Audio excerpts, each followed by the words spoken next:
Ora, bom dia a todos. Julgo que estamos em condições de dar início ao webinar do projeto de investigação Interface Segura. Como todos sabem, o projeto Interface Segura foi financiado pela Fundação para a Ciência e Tecnologia, na sequência do despacho do Conselho de Ministros para fomentar a investigação na temática dos incêndios florestais, portanto, dos eventos catastróficos que ocorreram em 2017. E este é mais um dos webinars que tem decorrido ao longo da execução do projeto.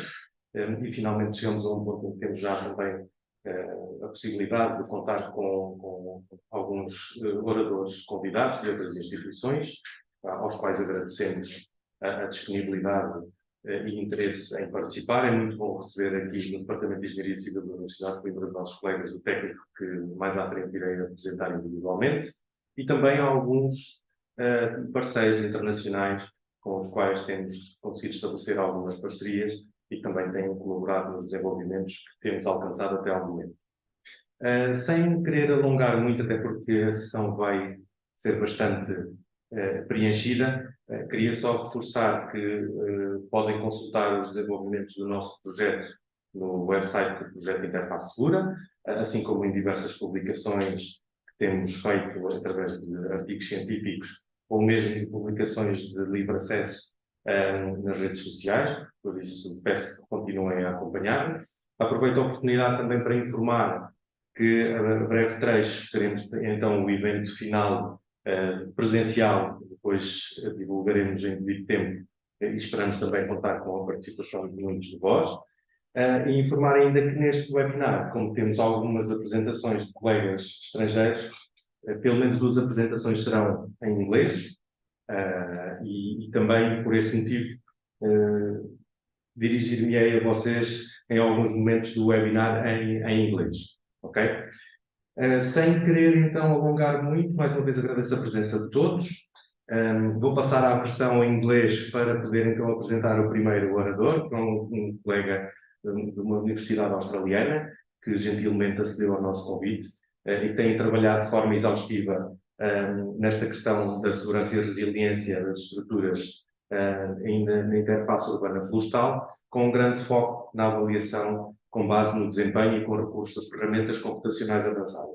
É uma apresentação extremamente interessante, já tive a oportunidade de a ver e espero que todos usufruam do que vai ser apresentado.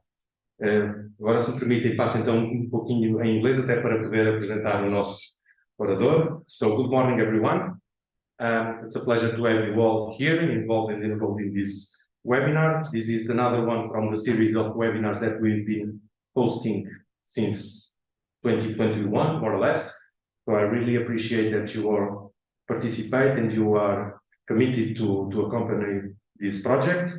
Today, first we'll have a presentation from a colleague from Australia, it's Amila. Amila is a postdoctoral research fellow in fire modeling at the University of Tasmania. He is involved in the development of spatial fire risk forecasting methods for Australia's forest regions using combinations of machine learning and process-based models. With a combined tenure of over 8 years in industry and academia, Amila's professional footprint spans continents, including impactful roles in Sri Lanka, China, Australia, Germany, and beyond. So it's a really big pleasure for us to have Amila here. Thank you a lot for your availability, and I think I can give you the floor. So Amila, I kindly ask you if you can share your presentation, we can move forward with the webinar. Please let me know if you can join. Sure. Thank you very much, Helder, and thank you very much for a great introduction. Good morning, everyone. Today, I'm going to give some insights from my work that I did related to firebrand attack in wildland-urban interface. Let me share my screen first. Right. Can you see my screen? Yes. Can you just put it in presentation mode, please? Yep. In a minute. Okay, perfect.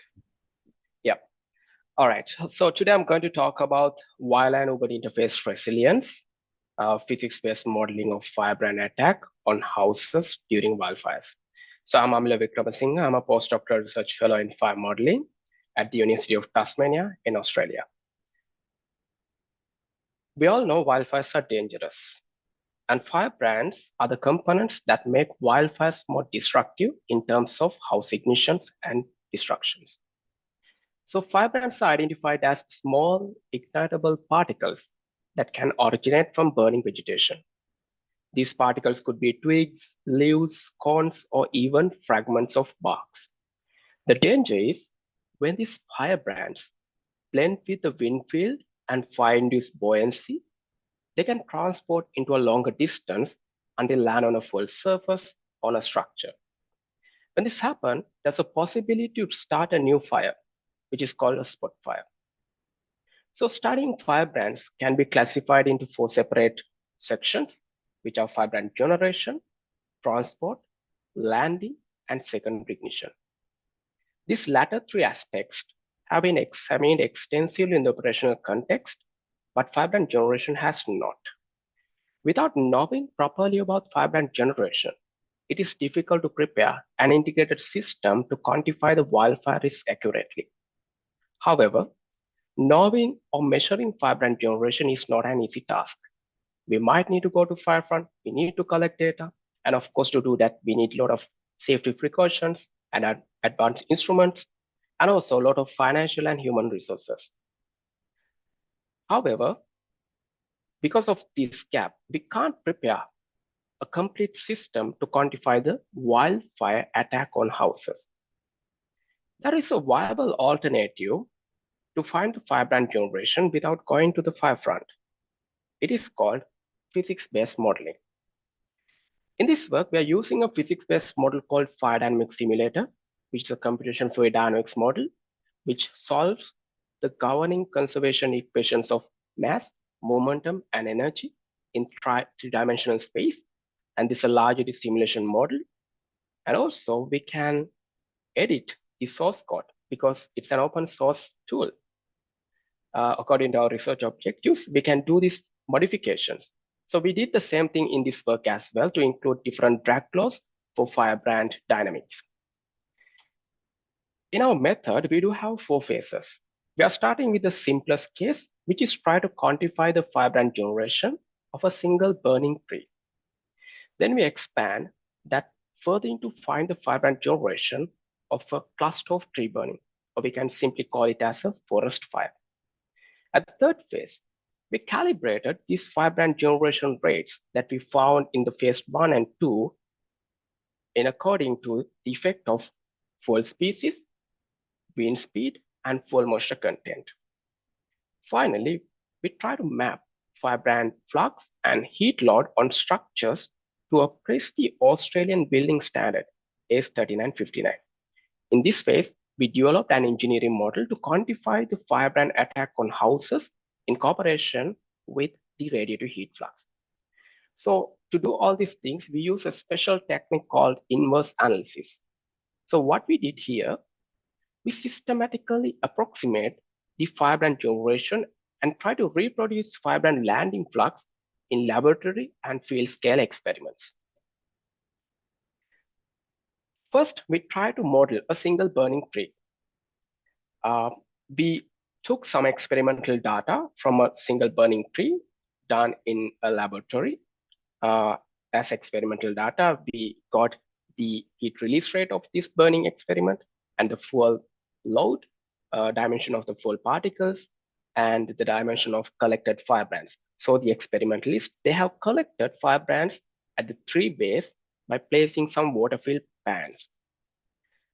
The thing that don't know is the number of firebrand generation from this tree. The only thing that we know is the number of firebrands collected in the tree base. So we carried out an inverse analysis process, which is actually generating different numbers of firebrands to obtain that firebrand landing same as the experiment. Also, we validated the heat release rate of these simulations against the experiment, which gives an idea about that the fire behaves like similar to the experiment. So we repeated this process for large forest fire as well. So in New Jersey, in USA, some experimentalists, they have burned a large area, and also they have collected the information such as wind velocity, fuel density, fuel load, fuel type, and the fire intensity. And also they have collected some firebrands at the downwind by placing some trays. So we have this information. The unknown factor is the number of firebrands generated at the fire line. So we conducted an inverse analysis process here as well. And when we reproduce that experimental firebrand landing flux, we could reasonably tell, okay, this is the number of firebrands generated from this fire line. From these two simulations, we could identify, or we could approximate the firebrand generation rate as 3.2 pieces per megawatt per second for single tree, and 4.18 pieces per megawatt per second for forest fire. So this is actually in relation to the heat release rate. In other words, these firebrand generation rates were calculated according to the scale of the fire. If you want to use these firebrand generation source terms in any other kind of a numerical model, we need to calibrate them according to the vegetation species, fuel moisture contents, and wind speeds that we are going to apply on. Since we are trying to appraise the Australian building standards, we selected some vegetation classifications given in this standard. So we chose forest, scrubs, and Malimulga vegetation, where the dominant fuels are eucalyptus, banksia, and acacia. Using some experimental data, we derived some mathematical correlations to identify the firebrand generation variations according to the fuel moisture contents and wind velocities. Using these correlations, we could identify the number of firebrands generated for different fuel moisture contents and the wind velocities. Next, to quantify the firebrand landing flux on houses, we conducted many simulations. In Australia, the risk on the house due to a fire is given in terms of the radiative heat flux. We call it a special term as BAL, which stands for bushfire attack level. So this gives the idea about the radiative heat flux received by a house according to the scale of the fire and the distance from the edge of the forest. For example, BAL or BAL 40 means this house receives 40 kilowatt per square meter radiative heat flux. BL 29 means this house receives 29 kilowatt per square meter radiative heat flux. And also there's a flame zone and a BL low limit. What we did was we placed a model house from the edge of the forest in these regions and try to quantify the firebrand landing. It is noteworthy to mention in Australia, there's no quantification of firebrand attack on houses. It says the firebrand attack could be increased with the radiative heat flux. It's just a qualitative information. And the most of the houses are destroyed by firebrands. So we need to have a quantification for firebrand attack to enhance the quality of these standards. That's what we did here. So we conducted many simulations and we found the number of firebrands landed on each of these houses in each bushfire attack level limits.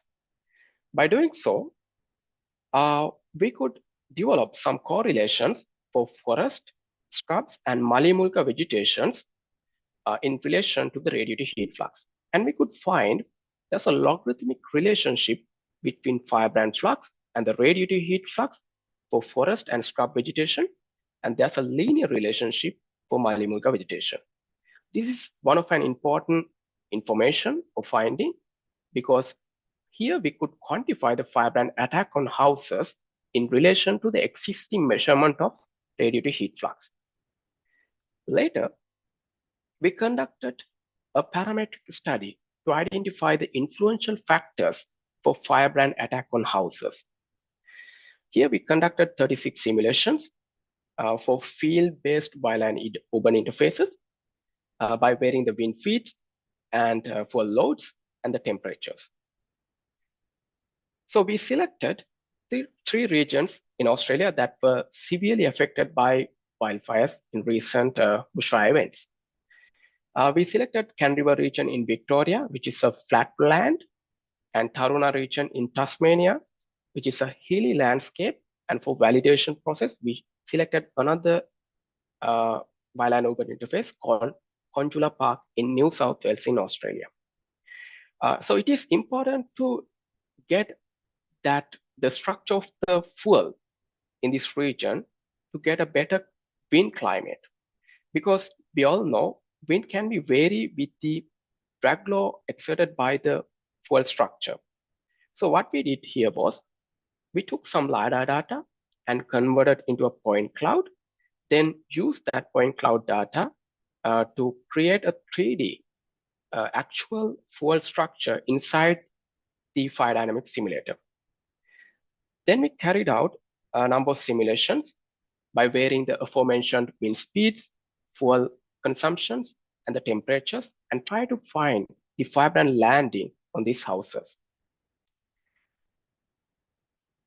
We could develop some correlations between the radiant heat and the firebrand distribution probability for different fuel consumptions as well as different scales of fires. Here you can see we have mentioned fire danger index, which is FDI 40, 60, and 80, which gives the idea of the severity of wildfire. For example, FDI 80 means the severity is very high rather than 60 or 40. And we conducted different fuel consumptions for load 1, 2, and 3. From that, we could identify some houses, even though these houses are safe in terms of the radiative heat flux, but actually not in terms of the firebrand flux. For example, a house located in this kind of a region could be safe with the radiative heat flux because house doesn't receive that radiant heat, but it receives a very large amount of firebrand. So this is the important fact that we can understand, because sometimes it is not enough to account only radiant heat to say this house is secure, because it could still be affected by the firebrands. And also this image shows how firebrand distribution vary with the scale of the fire and the fuel consumption. When increased the scale of the fire and the fuel consumption, most of the firebrands landed in the downwind rather than just nearby the fire line. And also this diagram shows the relative importance of the parameters for firebrand attack. From that, we could identify wind is the most crucial factor, followed by the fuel consumption and the temperature. So the basic outcomes of all these research efforts. First, we could identify the firebrand duration in relation to the fire intensity. Then we could calibrate that firebrand duration rates according to the fuel moisture content, wind speeds, and the vegetation type. And also we could quantify the firebrand attack on houses correlation to the existing measure of radiant heat. And also we could identify wind is the most crucial factor for firebrand attack, followed by the fuel load and the temperature. As well as we could develop some correlations for probability of firebrand landing distribution. And also we could identify some houses can be at risk even if the radiative heat flux is low, because the firebrand could be land on these houses. And these findings could be used to improve the existing building standard, for example, AS3959 in Australia, and probably the same technique can be applied for other building standards and policies in different jurisdictions in all over the world. So these findings are published in different conferences and journals, for example, Fire Safety Journal, Fire Journal, and Journal of Fire and Fire. So if you are interested more about this work, you can refer these articles.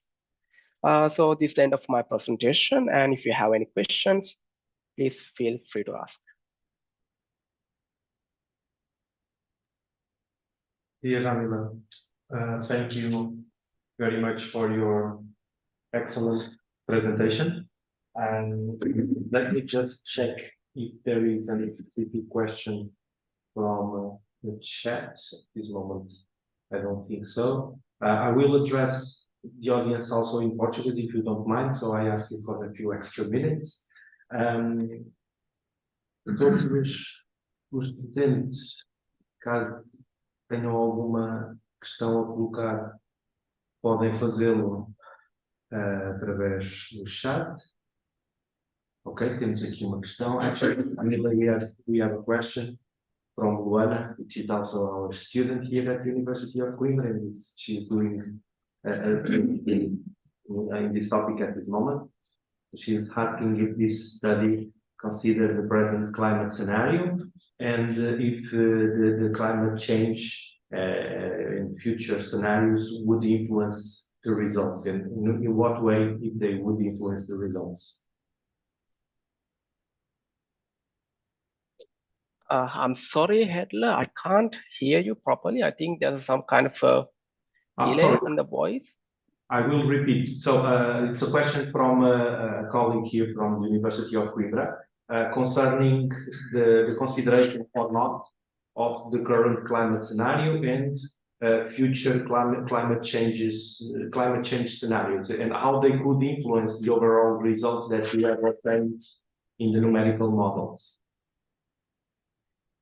Well, as I heard your voice, I think you're asking about how climate scenarios, climate differences, or any changes in future can be affected for this kind of work. Am I right? Yeah. All right. So it's an important question because we have seen some trends that with the increase of temperature, the severity of wildfires have been increased. So here in this work, I have developed some correlations for the number of fire brand duration is correlated with the intensity of the fire.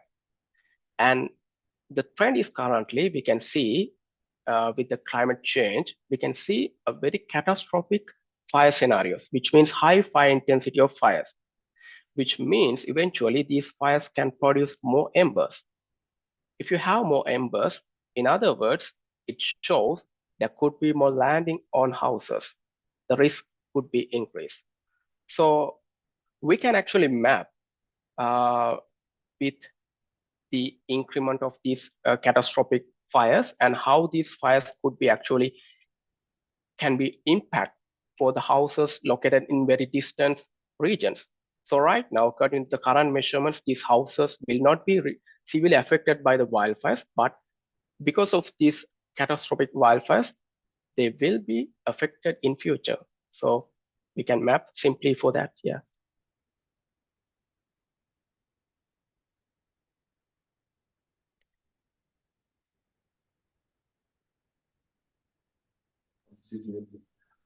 Thank you very much, Amila. Just a final comment, let me say, not necessarily a question. How do you view the evolution of physics-based modeling for solving this problem? Do you consider it as a vital tool to address performance-based design, or do you think prescriptive codes will still endure for a longer period of time? I'm sorry, can you repeat again? Because there's some fluctuations in the voice. Okay, so I will try again. I was just wondering if what is your opinion concerning the use of these tools for a performance-based design approach rather than the use of prescriptive-based codes? All right.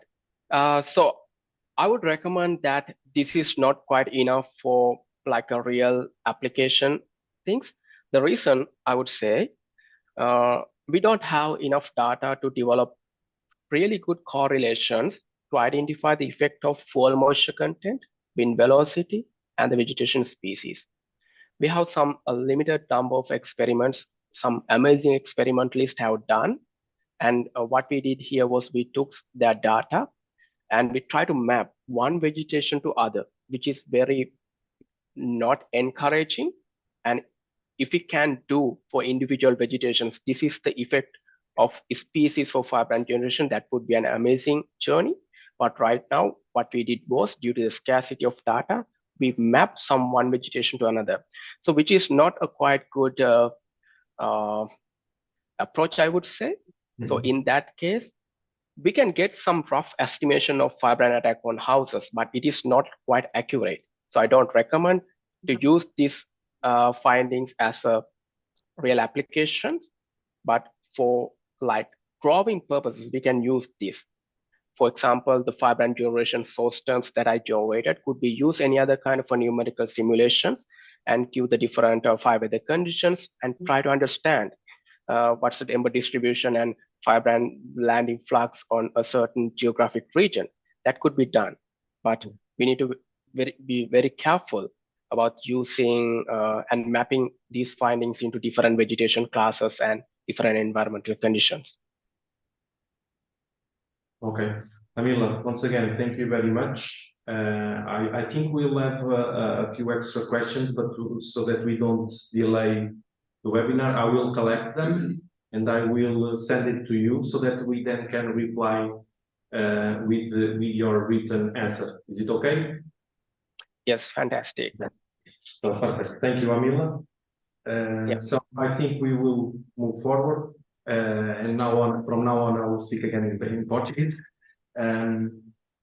Bem, retomando então aqui a questão, eu vou de seguida dar a palavra ao nosso colega Mário Arruda, do Instituto Superior Técnico e investigador no SEDIS. Em primeiro lugar, e antes de passar mesmo a palavra, gostaria só de reforçar o agradecimento pela disponibilidade, não só para participar no webinar, mas também para nos visitar aqui na Universidade de Coimbra. É sempre muito satisfatório e encorajador termos estas colaborações e garantir que, efetivamente, existe transferência de conhecimento e interação entre as diferentes entidades do sistema universitário nacional. O Mário é engenheiro civil com doutoramento na área científica da mecânica computacional, estudando a mecânica do dano, elementos compósitos ortotrópicos e modulação térmica ao fogo de arquiteturas. Presentemente é investigador no SERIS IFT, onde é um projeto de investigação FCT sobre a proteção ao fogo florestal de habitações, e é professor convidado no Politécnico de Torino, em Itália. Sem mais demoras, dou a palavra ao Mário, mais uma vez a disponibilidade para nos apresentar o seu trabalho. Só verificar que está tudo no Zoom. Ok, e agora sim compartilhar a tela.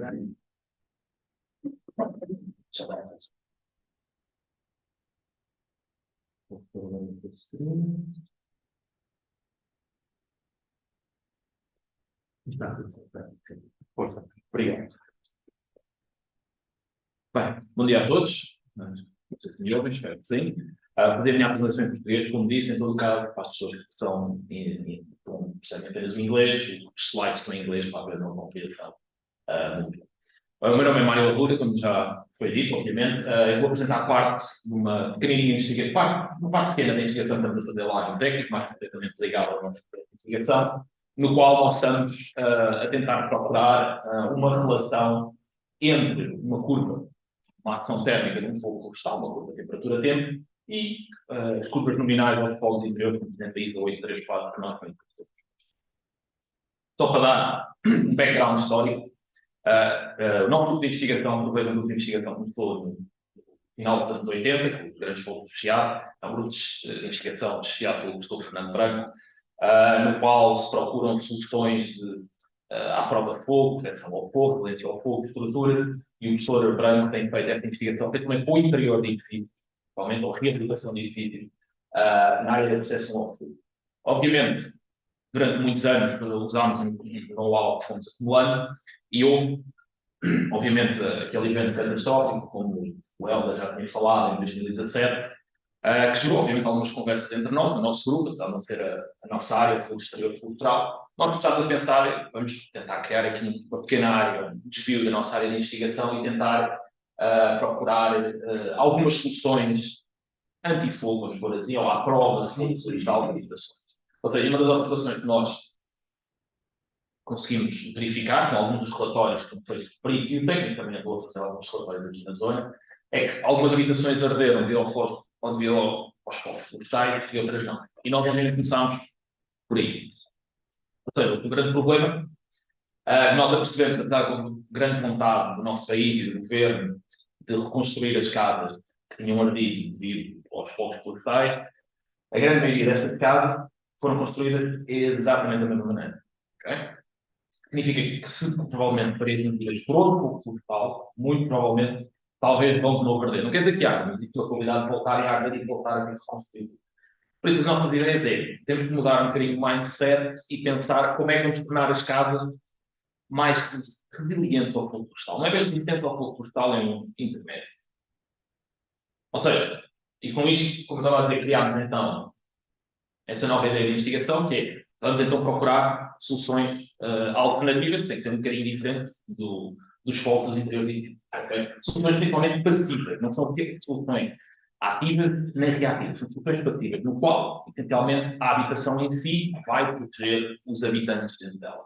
Okay? Um bocadinho à parte, nós já temos tido alguns contactos com o pessoal que pensa que nós trabalhamos em investigação em fogo florestal. Nós somos engenheiros civis, nós trabalhamos na área da proteção ao fogo de estruturas. Nós não trabalhamos na área de investigação ao fogo florestal. Há alguns e-mails, depois tenho que reencaminhar essas pessoas para especialistas da zona, porque isso não é a nossa área de investigação. A nossa área de investigação é a proteção ao fogo, no qual o fogo florestal é, na realidade, o máximo. Okay? Ou seja, com isto tudo, antes de nós termos financiamento, andámos à procura através de, contactando essencialmente a indústria da engenharia civil, a indústria da construção, que tipo de materiais é que nós conseguiríamos essencialmente combinar nas estruturas que existem em Portugal e obviamente também existentes no sul da Europa, e publicámos um relatório e também um preprint relativamente ao repensar a ideia de construir as habitações, de maneira que as habitações tenham sempre tenham uma resistência ao fogo, de maneira que quando o fogo florestal passar pela habitação, nós temos a certeza que os habitantes lá dentro estão seguros, não morrem, basicamente. Em todo o caso, tivemos a felicidade de ter um projeto aprovado pela FCT em 2021, o que obviamente deu financiamento para conseguir fazer ensaios no laboratório, que era o que nós felizmente queríamos. Nós, obviamente, focámos mais nos nossos ensaios em materiais, onde o fogo florestal é sempre uma ação. Era a filosofia que nós fazíamos, como eu disse, o professor Fernando Branco, que o fogo florestal é uma ação e nós, como engenheiros civis, procuramos essencialmente proteger-nos dessa ação. Okay?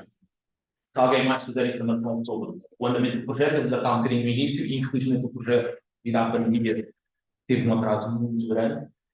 Podem consultar na página do projeto alguns dos nossos outputs que nós já temos. Não são muitos, então, aqui, como estou a dizer, nós tentámos ver a ação do fogo florestal como uma ação equivalente a um fogo interior ou algo semelhante. Okay? E quando começámos a investigação em 2012, começámos por procurar como é que vamos simular o fogo florestal numa estrutura. E percebemos que não era assim tão simples. Vou ser honesto, não sei se na altura já havia o regulamento australiano, em 2018, que é que nós começámos, já estava em pré-publicação, mas na altura ainda não tínhamos acesso. Ou seja, os nossos principais objetivos eram propor metodologias construtivas que estejam à prova, principalmente de fogo florestal, principalmente na fachada do edifício. Também propor algumas curvas para simular a ação do fogo florestal exatamente como a ISO 834, ou seja, usar os mesmos conceitos dos aerocódigos de transmissão de fluxo por convecção e radiação, mas em vez de terem a curva ISO 834, temos a curva do fogo florestal. E, obviamente, o mais importante que eu vou falar aqui nesta apresentação, metodologias simplificadas de maneira a que pessoas consigam ainda usar, de certa maneira, a ISO 834 para fazer algum dimensionamento à proteção ao fogo florestal. Ou seja, nós aqui em Engenharia Civil, nós temos principalmente regulamentos e códigos para praticamente todas as ações acidentais. Atenção, eu sei que o sismo não é considerado ação acidental segundo um regulamento em Portugal, mas vamos dizer que sim. Mas temos regulamentos para sismos, explosões, impactos e fogos no interior de edifícios. Okay? Isto é claramente conhecido pela comunidade científica. Por exemplo, para o interior de edifícios temos a famosa curva ISO 834, está mais publicada, nos nossos aerocódigos. Ainda temos as curvas de, peço desculpa, se eu não bem de Eurocantonetes, não, peço desculpa, tem basicamente a ver com combustíveis a arder. Ainda temos também no Eurocódigo, foi publicado também a curva do fogo exterior em fachadas de edifícios, admitindo que uma fachada externa pode estar a arder. Tudo isto é regulamentado. Existem em alguns países, se eu não me engano, acho que é na Alemanha, posso estar enganado, a possibilidade de veículos estarem a arder, por exemplo, no interior de uma garagem, ou mesmo comboios a arder. Este tipo de ações acidentais existe. Temos também, obviamente, os aerocódigos, os natural fire, os fogos naturais, que para os fogos florestais, presentemente, que eu gostava, as versões atuais dos aerocódigos não têm nada, mas dá para simular e colocar também um fogo natural sem aplicabilidade direta aos fogos florestais. E pronto, nós chegámos, foi aqui, percebemos que existiam muitas curvas medidas já na comunidade científica, resultados experimentais com termopares, mas não havia nada que fosse regulamentar que nós pudéssemos aplicar nos nossos modelos de elementos finitos, na engenharia civil, que é que nós utilizamos para dimensionar as fachadas das casas ou as estruturas das casas. Então, esta foi a primeira coisa que nós fizemos, foi começar a procurar na comunidade científica artigos publicados por outros. Nós não fazíamos isto, somente pessoal ligado à área de investigação dos fogos florestais, de curvas de temperatura medidas na floresta. Ou seja, começámos por, depois de ler alguns artigos, começámos a perceber que a ação do fogo florestal, apesar do pico ser bastante elevado, 800, 900 graus, algumas fotos que é mesmo aos 1000, e a duração deste pico é muito curta, 2 a 5 minutos no máximo, nós nem comentar que nem 5 minutos provavelmente encontramos na comunidade científica, não vamos dizer que não existe, a dizer que não encontramos, que é basicamente a ação, nós aqui designamos a ação direta do fogo florestal, que tem a ver com a chama, que é a transmissão de calor por convecção e radiação. Depois percebemos, obviamente, que existe, também através dos inquéritos que fizemos em 2018, que a grande maioria das casas não arderam devido ao contacto direto com as chamas, mas sim devido à acumulação de fogo. A isto chamamos a ação indireta. Também procurámos muito relativamente na comunidade científica sobre este assunto. Nós também fizemos ensaio de laboratório, temos uma pessoa especializada nisto para fazer este tipo de ensaio. Dada a temperatura interna de uma folha, poder andar à volta de 900 mil graus, uma coisa que nós nos apercebemos também, contactando com outros cientistas, é que a temperatura de contacto da folha na superfície, para depois pôr os modelos de elementos finitos, é um bocadinho mais baixa, ainda à volta dos 400 graus. A diferença é que, enquanto a duração de pico da ação direta da chama é uma duração de pico muito curta, nós também no laboratório confirmámos resultados de outros investigadores que a duração do pico, ou seja, a fagulha, tende a estabilizar muito mais a temperatura, uma variação entre 30 a 60 minutos, se calhar até mais. Ou seja, este trabalho, isto não são trabalhos nossos, são trabalhos de outros autores, não se por acaso não sei ali, infelizmente não tem solução para ver as citações, e nós tentámos separar, portanto, disse que existe uma diferença entre as curvas de temperatura da árvore de fogo florestal de uma árvore alta a arder ou de um arbusto curto a arder. Basicamente, a conclusão que nós vimos, que eles publicaram, é que as árvores têm, essencialmente, árvores altas, que nós chamamos de trees, tem um pico de duração um bocadinho mais alto, desculpa, tem um pico de amplitude de temperatura um bocadinho mais alto, mas um pico de duração mais curto. Os arbustos, ao contrário, têm uma temperatura máxima um bocadinho mais baixa, mas depois têm uma duração mais ampla. Ou seja, com isto tudo, o que nós estamos habituados a fazer como engenheiro... agora também fizemos uma campanha experimental, peço desculpa, agora ia passar aqui, fizemos uma campanha experimental também para ver como é que eram as curvas de temperaturas da acumulação de folhas em laboratório. Andámos a testar, o nosso meu colega Pedro vai apresentar melhor isso, andámos a testar vários tipos de madeiras, cascas de árvores, combinações de madeiras, mesmo carvão, e fizemos ensaios em laboratórios com termopares para tentar medir esta temperatura. Por que é que nós andámos a fazer isto? Obviamente, esqueci de dizer, alguns destes resultados já apresentámos e porque é que já estão publicados, alguns deles em alguns jornais relativos à comunidade de engenharia civil na área da proteção ao fogo. E o nosso objetivo de publicar estas curvas é nós retirarmos principalmente curvas características, que é o que nós usamos em engenharia civil, principalmente para fazer dimensionamento. Okay?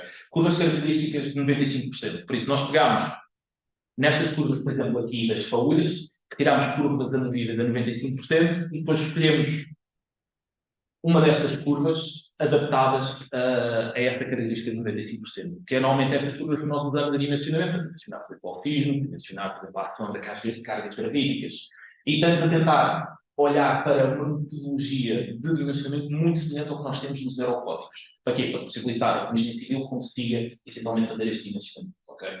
Chegámos à conclusão que a melhor curva, tentámos inicialmente ter curvas diferentes para as árvores e para os arbustos, chegámos à conclusão que isso não era propriamente correto, e por isso criámos uma curva combinada característica de envelope. A curva de envelope não é o máximo, é a curva combinada característica de envelope. E tiramos também uma curva, como podem ver ali a azul, para a acumulação de folias, que é uma curva com uma temperatura máxima um bocadinho mais baixa. Se não me engano, anda praticamente à volta dos 500 graus. Ou seja, com isto definimos 3 tipos de cenário. O cenário de classe A, estamos a admitir que uma habitação está no campo florestal, mas está afastada à vontade a mais de 50 metros de estação densa. É mais ou menos o que nós encontramos assim muito por alguma comunidade científica. E que, basicamente, se houver algum contacto com o fogo florestal, será o contacto indireto, será o contacto das faúlhas, que podem acumular e podem provocar a ignição do edifício. Ou seja, se a casa estiver, essencialmente, neste cenário de exposição, provavelmente durante o dimensionamento da casa, se calhar no futuro pode não estar, mas durante o dimensionamento da casa, nesse caso, a única curva de temperatura que usaríamos para dimensionar a casa seria a curva simplesmente das faúlhas, que é uma curva mais baixa, cenário de classe.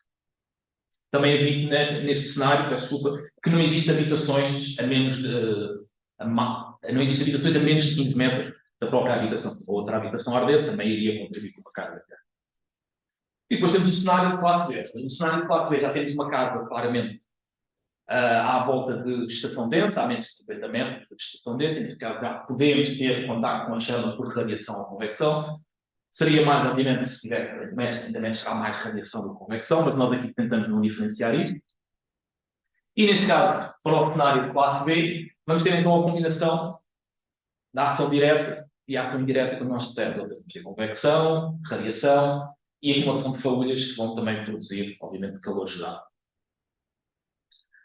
Bem, com isto então, para o cenário de classe B, temos que usar uma combinação de ambas as curvas, a ação direta e a ação indireta. Eu não vou dizer que deve ser usada esta curva, vou dizer que tem que ser usada uma combinação. Ou seja, estas curvas podem até não estar em falta. Podemos começar por ter a ação de crescimento das folhas e depois vir a ação do fogo florestal. Tem que ser o mais favorável. Ao menos na engenharia civil tentamos trabalhar com o mais favorável. E depois temos o cenário de classe C, que é admitindo que a casa pode estar na interface urbana florestal e está rodeada de outras casas que podem não ser à prova do fogo florestal e podem arder. Por isso, segundo os nossos aerocódigos, quando acontece este caso, além da ação do fogo florestal, temos de ter em conta a ação de admitir que está uma fachada externa do edifício vizinho a arder, que pode contribuir também para o nosso dimensionamento. Neste caso, estas curvas têm que ser aplicadas separadamente, segundo o índice de fiabilidade dos aerocódigos. Não podemos aplicar a curva de fogo externo e a curva de fogo estrutural ao mesmo tempo. Tem que se aplicar ver qual é a mais desfavorável e dimensionar para a mais desfavorável.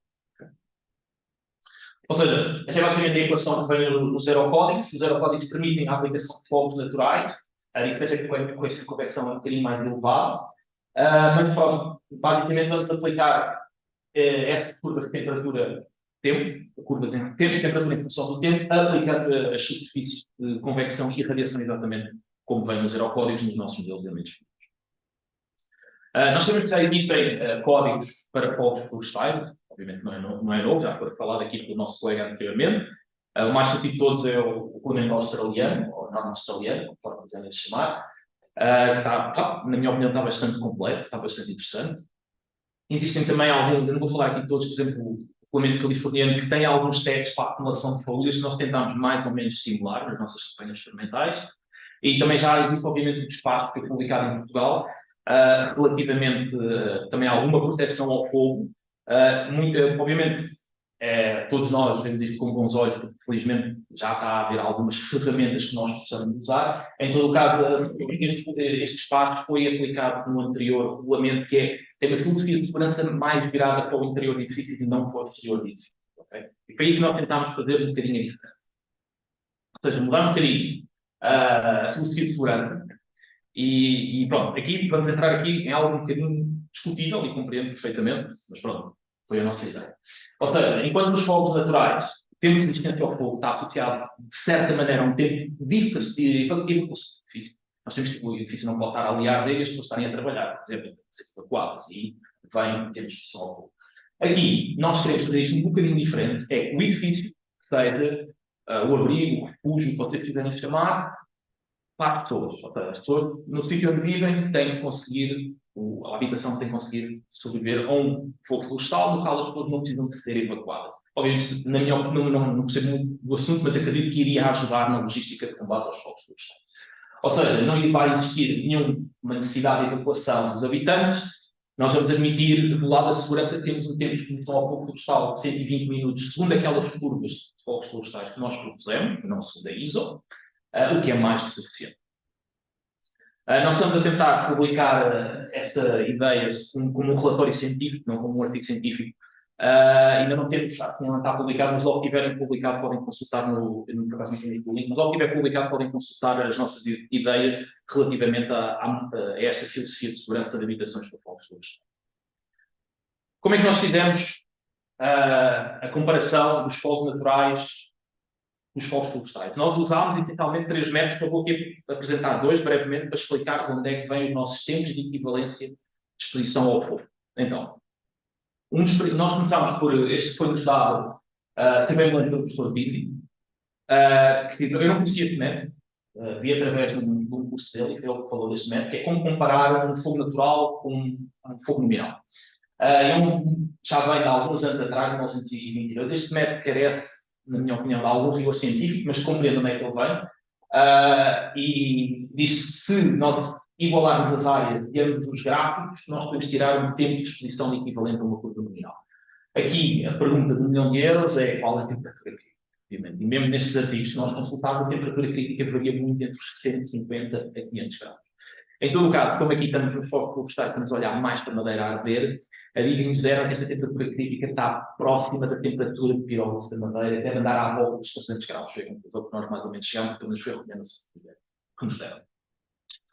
O outro método para comparar fogos florestais com fogos nominais foi através do professor Paulo, um artigo que ele tem muito interessante, no qual ele utiliza o mesmo conceito da área equivalente, mas em vez de usar para a temperatura, usou para o fluxo. Okay? Existem um terceiro método que eu agora não vou aqui falar, que tem a ver com o fluxo equivalente à superfície adiabática, mas podem ver depois no artigo que nós publicamos como é que isso é. Ou seja, por isso, os principais objetivos era pegar na possibilidade de usar os códigos que existem, com a curva ISO 834, e fazer aqueles integrais daqueles gráficos e tentar tirar temperaturas equivalentes. Okay? Principalmente metodologias simplificadas, porque nós já muitas vezes nos pediram, nós muitas vezes precisamos ter elementos definidos para mostrar que a estrutura são elementos aos fogos, resistência ao fogo, mas para o vista da pré-pessoal, que não está ligada à engenharia civil, quer métodos mais simplificados, e muitas vezes os nossos relatórios muitas vezes não servem, querem métodos simplificados para aplicar o dimensionamento. Por isso, nós pensamos nesse caso para que depois não sejam engenheiros conseguirem aplicar estas filosofias de segurança ao fogo. Ou seja, só para terem uma ideia, vou resumir aqui muito rapidamente, por exemplo, para o cenário de classe A, começou a exposição térmica devido à acumulação de faúlhas. Neste caso, a temperatura equivalente das faúlhas que tem ali do vosso lado esquerdo, o integral a verde iria ter que igualar o integral a laranja. E neste caso iríamos tirar uma temperatura de exposição da ISO 834. Faríamos a mesma coisa para o cenário de classe B, que é admitindo, neste caso, a habitação, já pode ter contacto com calor, convecção, radiação, e ainda teríamos que adicionar, neste caso, a área que viria principalmente da ação direta do fogo. Neste caso, obviamente, temos exposição ao fogo da ISO 834, seria um bocadinho superior. Nós aqui temos um trabalho que ainda está, ainda estamos a pensar como é que vamos fazer, porque, obviamente, nós estamos a olhar só para as habitações, mas uma das dicas que nos disseram logo é, se vocês tiverem um hospital, um quarto da polícia, um quarto de bombeiro, se calhar tem uma aplicação estratégica diferente e que podem ter que haver coeficientes de segurança diferentes. Nós andámos à procura disto e até agora não encontramos nada relativamente à fiabilidade estrutural de fogos florestais aplicado a edifícios estratégicos, e é uma área que estamos a tentar melhorar. Aplicar algumas equivalências dos eurocódigos e normas europeias, mas não é bem como eu queria presentemente fazer isto. Ou seja, isto é uma ideia inicial. E o que acontece é que estamos a majorar a ação do fogo florestal se tivermos um edifício mais importante. Em todo caso, a majoração não é muito elevada. Bem, com isto, então, dependendo da ocupação, nós, para o cenário de classe A, B ou C, passamos a ter tempos de exposição de resistência da ISO 834, para o cenário 4 há 30 minutos, ou seja, uma casa completamente isolada, sem árvores, sem árvores à volta.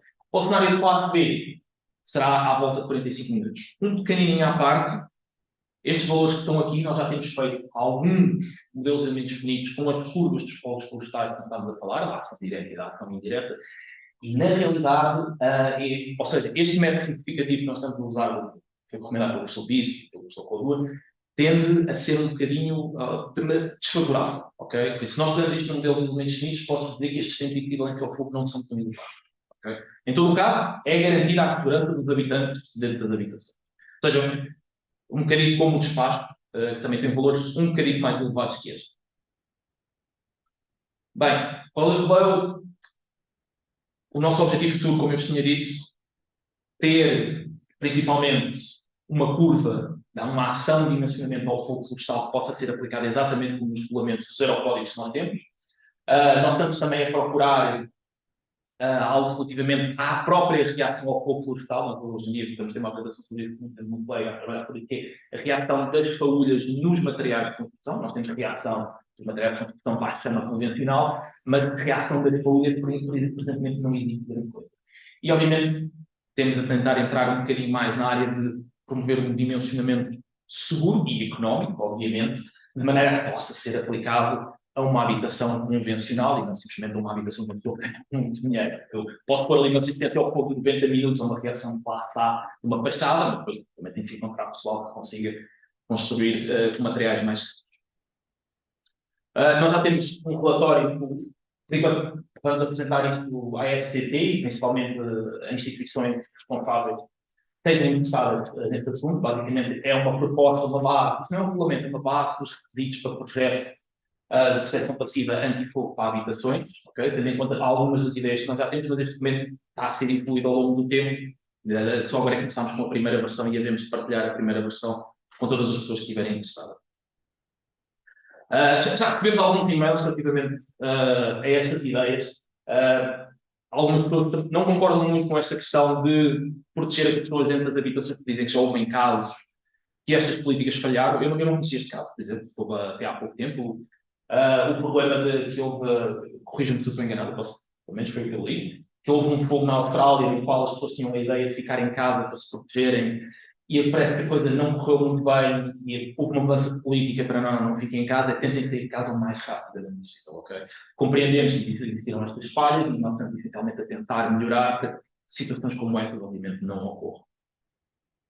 Bem, e mais uma vez, o melhor para o fim, exatamente como eu conheci aqui tanto o Helder como o Jefferson, nós estamos sempre à procura de colaboradores e parceiros, por isso estamos sempre interessados em colaborar com alguém e se tiverem interesse em comunicar connosco, ajudar, ou mesmo criticar, nós precisamos, obviamente, disso para melhorar, se tivermos a melhorar, estamos sempre disponíveis para trabalhar com alguém. Okay? Tem ali o meu e-mail, quem estiver interessado, contato. Okay? Muito obrigado. Obrigado mais. Não sei se, entretanto, surgiu alguma questão via chat. Até o momento. Não, relembro que quem assim o entenda pode colocar as questões através do chat para que cada um dos palestrantes responda ou, eventualmente, caso surjam mais tarde, posteriormente tentaremos fazer chegar a resposta via e-mail.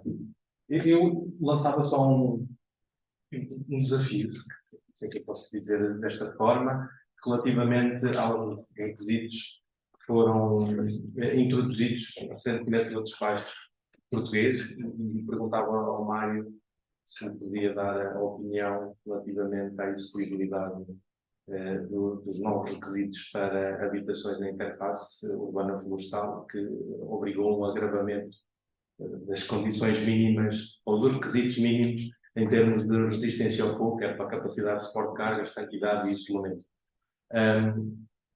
Eu acho que foi, na minha modesta opinião, não estamos aí na direção correta, mas de qualquer forma, eu gostava de ouvir também a opinião do Mário relativamente a este tema. Pronto, eu tenho um bocadinho a tua opinião também. Na altura, quando apareceu nós nem sabíamos que ele ia ser publicado, também pareceu assim um bocado surpresa. Na realidade é aquilo que eu disse, eles têm lá aquela questão da segurança, a filosofia de segurança provém do interior dos edifícios, o que agrava muito relativamente, pelo que me lembro, às classes. E tem ali incrementos de meia hora que eu acredito que possa haver alguma justificação científica por trás daquilo, mas que, segundo as nossas simulações numéricas, segundo os nossos primeiros testes, é capaz de ser mais gravoso do que a habitação é capaz de necessitar, ok? Principalmente, por exemplo, só a reação ao fogo nas fachadas, que eu bem me lembro, e posso estar enganado porque há lá uma parte que é a reação classe A, ok? E tendo em conta alguns testes em laboratórios que estamos a fazer, estamos a falar em casos, eventos extremos que provavelmente não se verificam no caso real. Okay? Por exemplo, ainda não temos isso publicado, mas estamos a chegar à conclusão, por exemplo, que a reação ao fogo para fachadas, a classe B, S2D0, não, S1D0, desculpa, é mais que suficiente. E ali eles vão um bocadinho mais à frente. Ou seja, não vou dizer que é anti-económico, porque se seguirem o despacho, claramente está garantida a segurança. Agora, se calhar nem toda a gente tem condições económicas para seguir aquele espaço, e aí concordo um bocadinho. Mas, em todo o caso, ainda bem que já temos um despacho para, essencialmente, trabalhar. Sim, nesta ideia. ok. Muito obrigado, mais uma vez, pela apresentação e pela disponibilidade de nos fazer companhia aqui também presencialmente no Departamento de Engenharia Civil. É sempre bom ter a vossa visita. Vou só verificar se existe mais alguma questão. Temos aqui um comentário de Miguel Almeida Tazai, relativamente ao combustível. Não há uma questão de complemento. As cargas que foram destruídas no Black Friday na Austrália eram de madeira ou em muitos componentes de combustíveis. Assim, a ideia de refletir nas nossas cargas neste momento conseguidas não pode ser avaliada em função do que passou na Austrália. Exatamente, o comentário de Miguel Almeida faz todo sentido. Obviamente que em função da tipologia dos materiais utilizados, como é óbvio, conseguiremos níveis de segurança completamente diferentes. Aqui prende-se mais uma questão de tolerabilidade de risco e a relação económica com as vantagens e desvantagens que podem ocorrer e com a relação mais ou menos não direta, na minha opinião, não direta entre aquilo que é um incêndio de compartimento e um incêndio florestal que atinge um edifício que eventualmente poderá transformar num edifício de compartimento. Ok. São de facto questões muito interessantes e agradeço ao Miguel a interação que teve connosco. Vamos então dar seguimento às apresentações. Vou só, permitam verificar aqui também, posso carregar a apresentação do palestrante seguinte.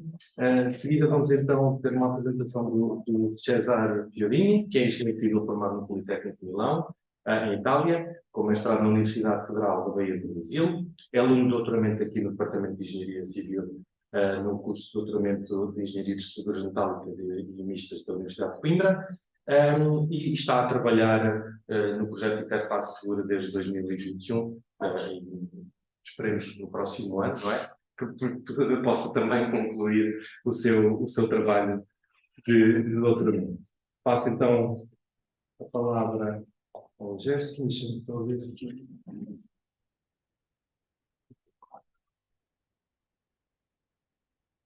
Desculpa.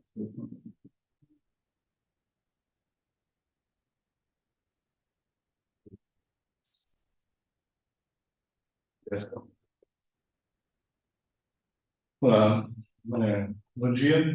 Eu vou apresentar esse trabalho, avaliação paramétrica do mecanismo de transferência de calor condicionado de incêndio na interface urbana florestal. Esse trabalho já foi publicado no International WILDLAND-URBAN Journal e agora vamos aqui uma breve introdução, tentando definir qual é o problema. O problema, na verdade, são os incêndios florestais. Em que contexto? Na interface urbana florestal, ou seja, onde um ambiente construído. Desculpa, então, esquecemos de ter a parcial.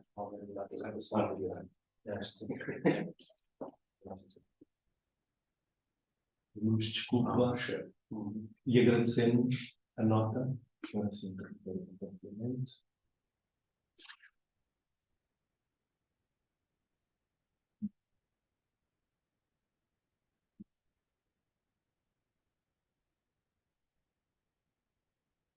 Agora sim, pedimos desculpa pelo pequeno lapso. Jéssica, desculpa, por favor. Então, novamente. Aqui a apresentação, de trabalho, que foi publicado recentemente, International Journal WILDFIRES, e a avaliação paramétrica dos mecanismos de transferência de calor no cenário de incêndio na interface urbano-florestal. Vou começar com uma breve introdução, onde é definido o problema. O problema são os incêndios florestais, que acontecem na interface urbano-florestal, ou seja, onde há encontro entre o ambiente construído e a floresta. Infelizmente, esse tipo de problema não é só um problema a nível nacional, ou seja, a nível de Portugal, Madeira e Pedro Grande foram grandes catástrofes que foram vivenciadas aqui, mas são situações parecidas, né? Estão acontecendo também em outros países. Só lembrar mais recentemente a tragédia no Hawaii, né? Foi catastrófica, ou outras situações na Grécia ou em outros países como a Austrália. Quais são os aspectos dos incêndios a ser considerados na interface urbano-florestal? Bom, são aspectos multifatoriais, portanto, temos que considerar um aspecto referente à meteorologia, ou à topografia, ou também ao tipo de combustível. Os fatores antrópicos também favorecem, né, podem provocar esse tipo de situações. Os fatores antrópicos podem ser o abandono, né, das terras, portanto, a falta de manutenção do resto da vegetação, ou também uma excessiva construções sempre cada vez mais próximas, né, à interface urbano-florestal. Assim também um outro fator importante são as mudanças climáticas, que podem ser manifestadas também nos seus fatores naturais, como excesso de temperaturas ou diminuição de umidade relativa, também outras condições que podem favorecer, provocar esses incêndios, são também associados com o declive ou também as condições atmosféricas, tipo vento, intensidade e direção. Quais as consequências? Bom, as consequências são, assim, diretas, no nosso caso específico, a nossa perspectiva sobre o ambiente construído, tanto em termos residenciais quanto em termos industriais, com perda, com assim, danos à estrutura, que vai ser leve ou graves, como perda total, ou seja, colapso das estruturas. Isso tem um impacto direto sobre a sociedade, como falando antes de perdas materiais ou perdas humanas, portanto, fatalidades, ou também a perda das próprias propriedades, com impacto direto sobre a economia, o problema associado à mobilidade, interrupção, né, das vias rodoviárias, assim como do círculo econômico.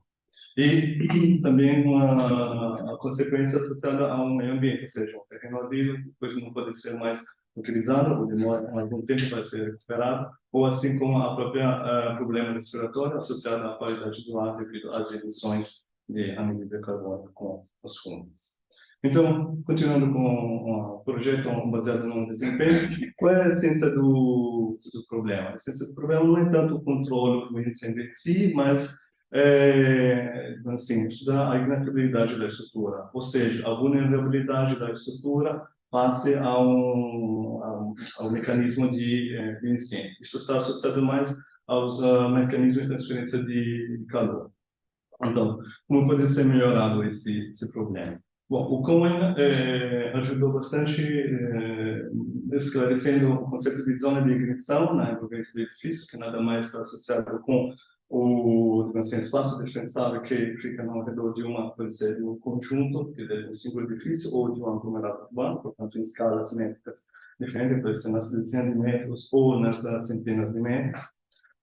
O uso de código de natureza prescritiva e de desempenho, entre alguns códigos podemos citar a normativa já citada precedentemente australiana, 5959, ou também a contribuição americana pela NFPA, 1144, e dentro da normativa australiana, né, o conceito do WILDFIRE Attack Level, ou seja, né, a quantificação do fluxo de calor radiativo, né, para identificar as características que um edifício tem que suportar em função daquele tipo de ataque de incêndio. Continuando com os objetivos, o objetivo principal é quantificar os parâmetros referentes à transferência de calor no ambiente construído em função da propagação do incêndio. Isso se torna, com objetivos específicos, realizando uma análise multifatorial, estudando os vários fatores, mas também estudando as interações desses fatores entre si, assim como a medição do fluxo do calor radioativo ou a medição dos tempos associados aos picos das grandezas medidas, assim como a avaliação dos fatores preponderantes, né, que contribuem para essa situação. A metodologia. A metodologia, nesse caso, foi exclusivamente numérica, baseada no uso do software Fire Dynamic Simulator, que é um software referência em termos de simulações para situações de incêndios urbanos florestais. Dentro das várias características, nesse caso eu saliento mais o destaque do modelo de partículas Lagrangiano, que tem como característica a possibilidade de superar a geometria cartesiana, que é oferecida no próprio software, portanto, modelando geometrias um pouquinho mais complexas. O modelo matemático da propagação de incêndio utilizado é um modelo multifásico, ou seja, com duas fases, a fase sólida associada ao combustível, agitação, e uma fase gasosa associada à fase atmosférica. É um modelo de física completa, ou seja, ele proposta não só a física, mas também a química do procedimento. E a degradação térmica também é modelada assim, nas suas etapas, com a evaporação e a pirólise, que são processos endotérmicos, e, por finalizar, um processo isotérmico associado à oxidação. A combustão também é incluída nesse modelo matemático. A metodologia. Antes de apresentar o estudo de caso, foi feita uma calibração numérica. Essa calibração numérica representa a reprodução de uma simulação feita precedentemente por mim, um ensaio experimental.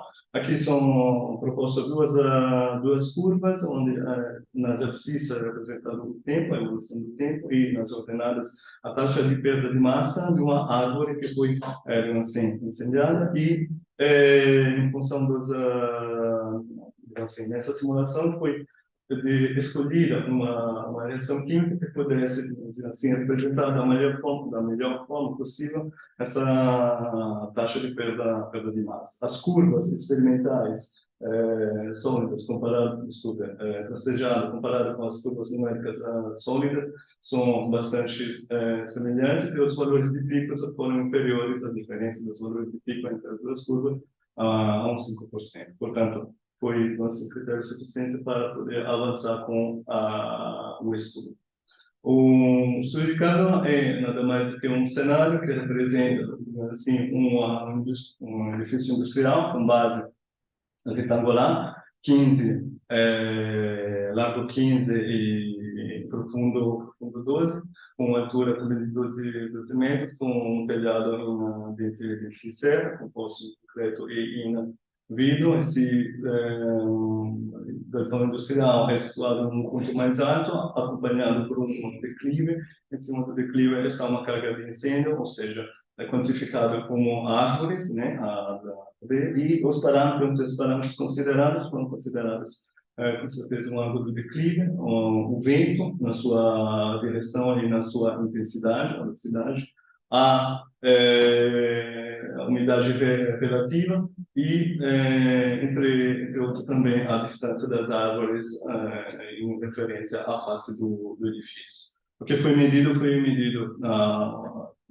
fluxo de calor radiativo, assim como a temperatura da superfície da base, que daqui a pouco eu vou explicar um pouquinho mais, e também a taxa de transferência de calor. Portanto, aqui são resumidas algumas propriedades termofísicas. Essas propriedades termofísicas foram, assim, extraídas diretamente do exemplo do mel na sua reprodução.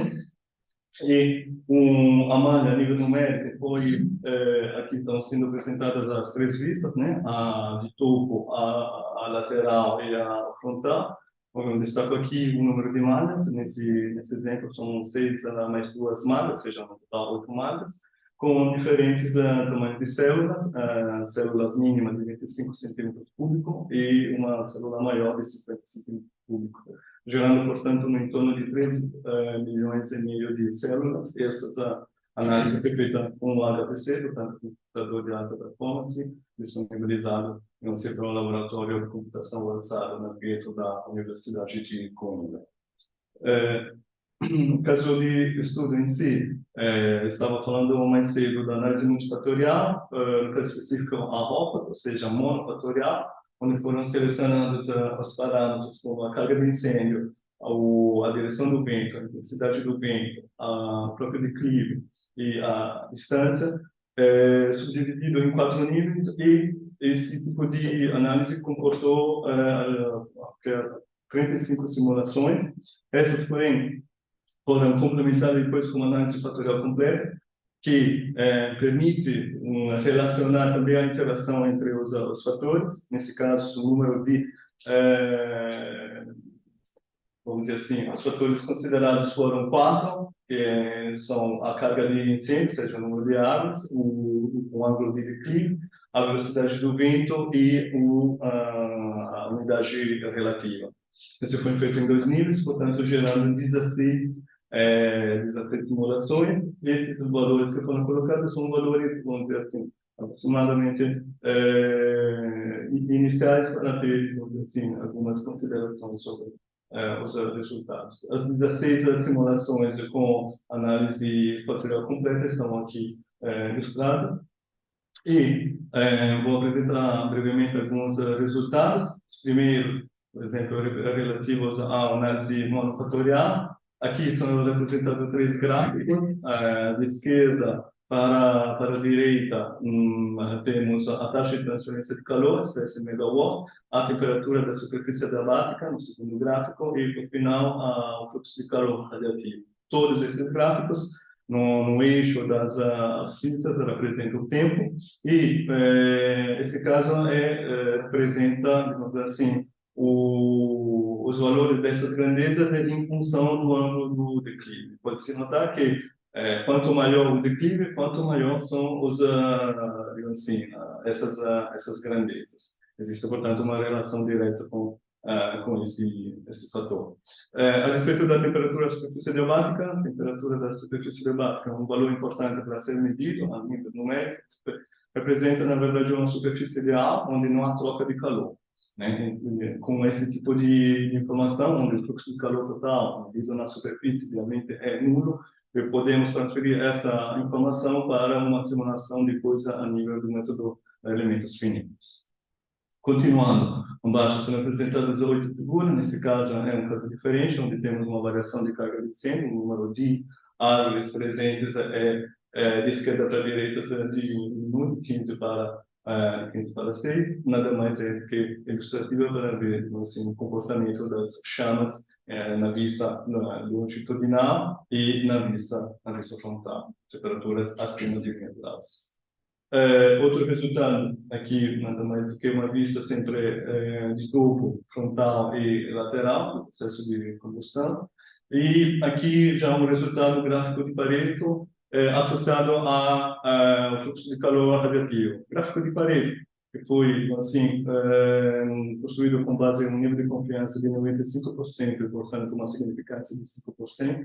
Permitiu essa medição, e destaco aqui as 3 barras horizontais no topo desse gráfico são aqueles fatores que mais assim, se destacam, né, que tem mais importância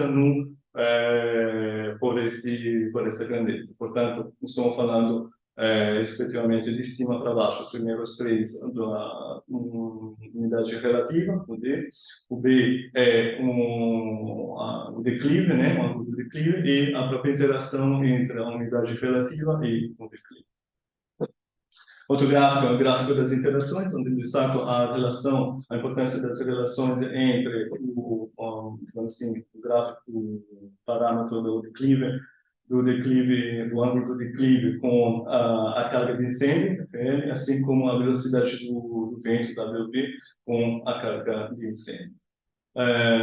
Portanto, os fatores independentes mais relevantes são, repito, a umidade relativa e com algo de declive, enquanto a muita interação é exatamente entre a umidade relativa e o declive. Continuando com os resultados, aqui é um sinóptico, vamos dizer assim, onde são representados os 16 casos, ou seja, da análise contínua ainda com análise fatorial completa. Esse gráfico nas abscissas, portanto, são representadas as 16 combinações, dividido em dois grupos. O primeiro grupo, do caso 1 ao caso 8, onde temos a umidade relativa de 13%, e o segundo grupo, sempre nas abscissas, do caso 9 ao caso 16, onde a umidade relativa é maior, 13%. O que é destacado aqui nas ordenadas é o valor do fluxo de calor radiativo, e podemos ver que os valores de pico em termos de fluxo de calor radiativo são maiores quanto maior a inclinação e quanto menor é o teor de umidade. Esses valores circulados vermelhos são na faixa de entre 170 a 180 kW por metro quadrado. Só para ter uma noção, esses valores se representam mais ou menos duas ou três vezes os valores máximos declarados dentro da normativa, se não me engano, a inglesa, a BS 8414, que coloca lá como valor de referência 95 kW por metro quadrado, ou a normativa alemã, a DIN, 4102, onde era um pouquinho mais de esse valor por 60 kW por metro quadrado. Continuando, destaco que são apenas três cenários, portanto, quando esses três cenários,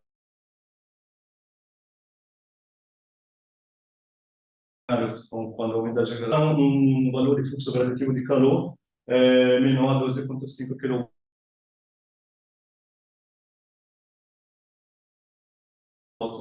Esse valor é um valor ativo na FPA 80, onde informa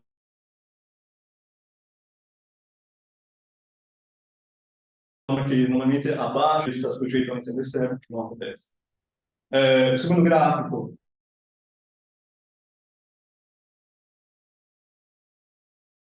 repete nas adaptações. Aqui também destaca-se que os tempos de pico do fluxo radiativo atingem-se mais rapidamente quando o teor de umidade é menor. Só por completar a informação, temos que, por exemplo, tempos mínimos, quando os tempos menores são atingidos na faixa em torno de 15 segundos, enquanto já no segundo grupo à direita temos um pico lá, se não me engano é o caso 14, onde o tempo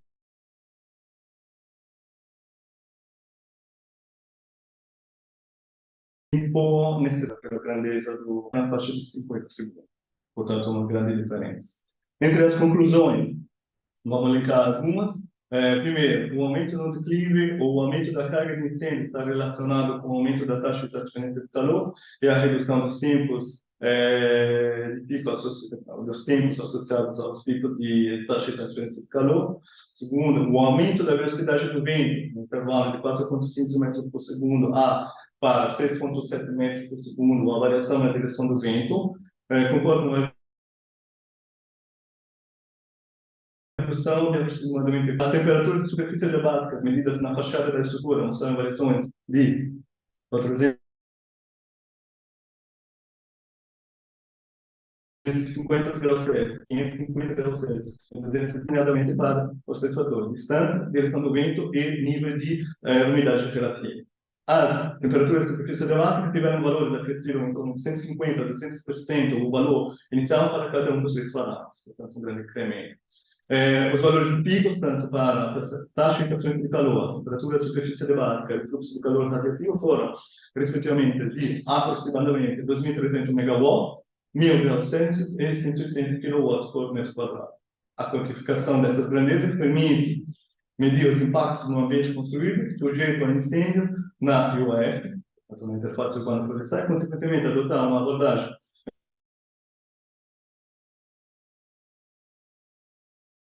projeto baseado no desempenho. Penúltimo, os fatores críticos mais relevantes para os resultados obtidos foram o declive e a umidade relativa. E é necessário salientar que é necessário continuar com a investigação aprofundada, tanto numérica quanto experimental para quantificar os fatores críticos, identificando os mecanismos das experiências mais relevantes. Concluo uma breve bibliografia que será disponibilizada junto com essa apresentação, assim como o artigo associado, e um agradecimento ao FCT, à Universidade Financeira, um agradecimento aos meus supervisores e colaboradores do FCA da Universidade de Coimbra e ao público pela paciência em aturar.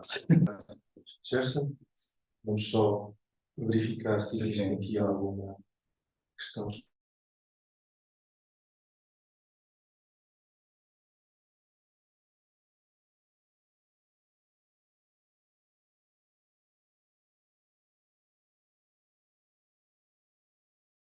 Não, pelo menos do público.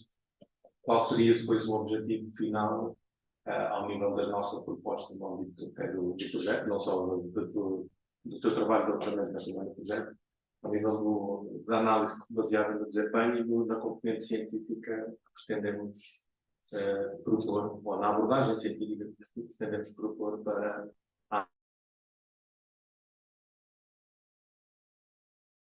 análise deste tipo de situações.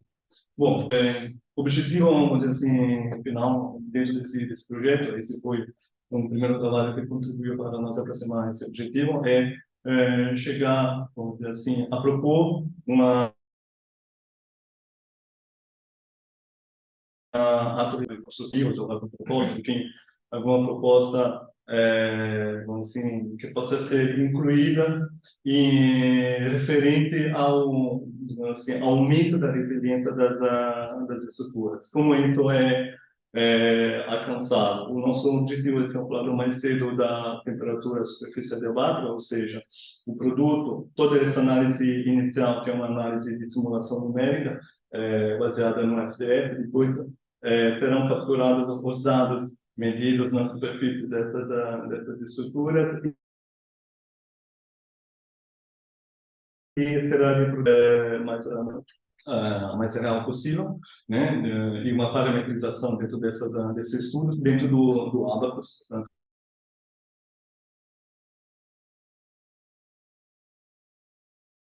com os argumentos ser melhorados em termos de comportamento estrutural para que a estrutura, de fato, possa chegar a um nível de segurança suficiente para que a situação de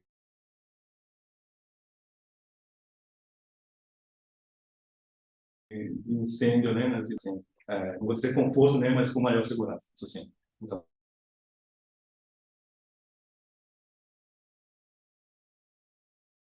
esse é o objetivo, portanto, do FDS para o método de desenvolvimento clínicos. Obrigado. Mais uma vez, agradeço até ao momento a vossa participação.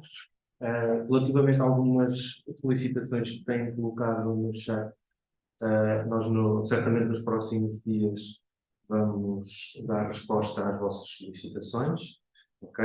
Apenas para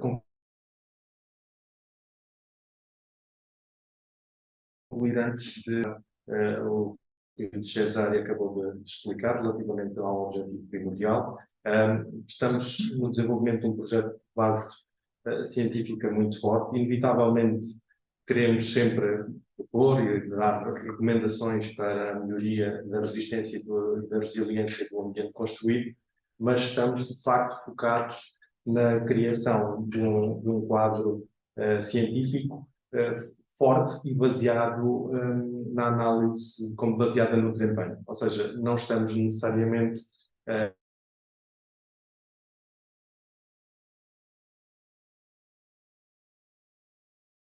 a segmentar, promover a legislação portuguesa. Estamos a tentar fornecer um quadro diferente que vai ao encontro das práticas que estão a ser adotadas também internacionalmente, com o abandono dos regulamentos prescritivos e com a adoção de novos regulamentos baseados no desempenho. Agora, para cumprir escrupulosamente o programa que tínhamos definido, vamos então fazer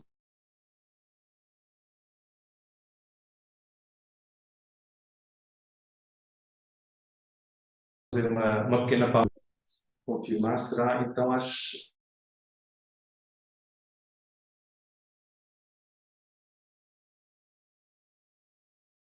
11. Bem, agradeço mais uma vez que tomem o contacto connosco aqui a 15 minutos. Não precisam abandonar a sessão e voltaremos em breve.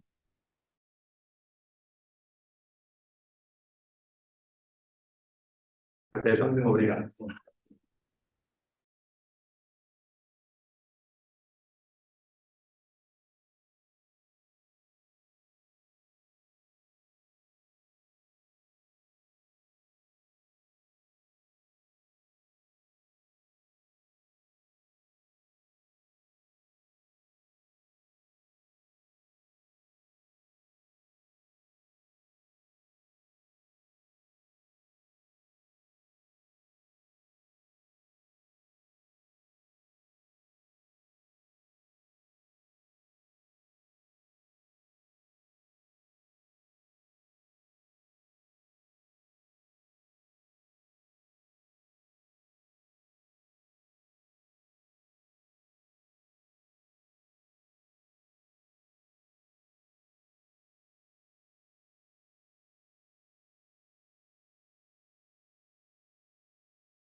Bom dia novamente.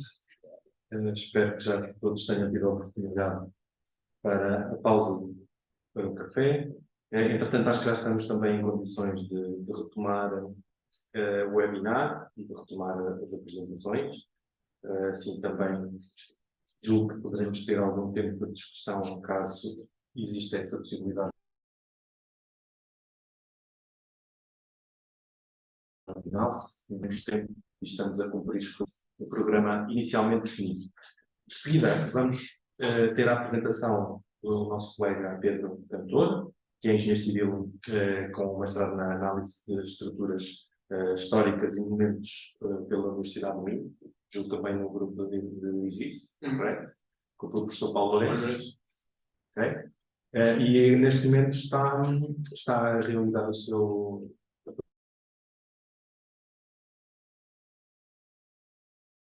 doutoramento no Instituto dedicado, como não poderia deixar de ser ao tópico que hoje estamos aqui a abordar, a proteção de edifícios contra incêndios florestais, materiais esses, se possível, tão sustentáveis quanto isso. Será o objetivo primordial do tópico do Pedro. O Pedro vai se dirigir a todos em inglês, mas espero que seja compreensível e qualquer questão que, entretanto, possa surgir durante a apresentação, também, por favor, mais uma vez, utilizem o chat.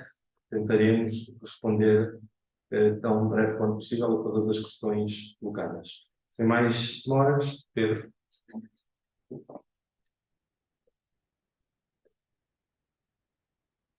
Bom dia a todos. Eu gostaria de falar em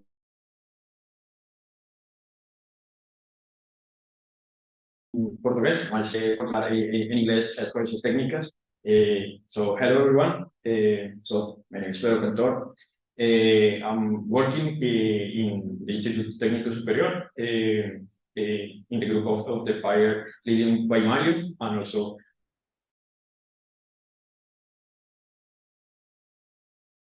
with Renato. We are pricing related with the materials with fire, and as Mario was introducing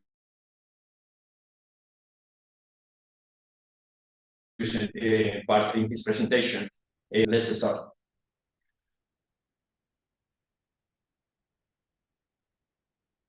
So even in the first presentation, and also Mario was talking about how the fire brands are now a big problem in wildfires. So we will be focused in this kind of topic. Is the main topic in this moment for us, the temperatures. So we were creating this environment to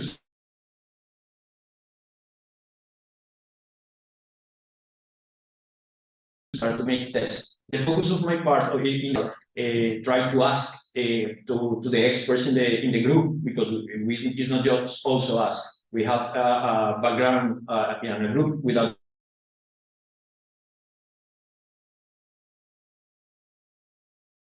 a good background back to us to support us with every firebrand, and we move everything to the laboratory. So as Mario was talking, we were making extensive research in the existing literature. So we were creating this dynamic about the definition of so how people in the United States, in Australia, in Turkey, in Greece, I mean in general around the world are working and testing this. So we started the experimental campaign for burning different kind of woods in the beginning. So we were creating this dynamic first with metal plates, because we know very well the properties of the metal plates, and we were testing different kind of woods. So what we were doing, the really deep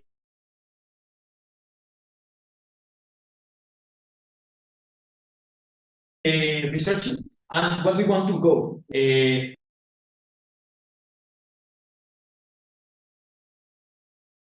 So we works, and let's take all this information to the laboratory.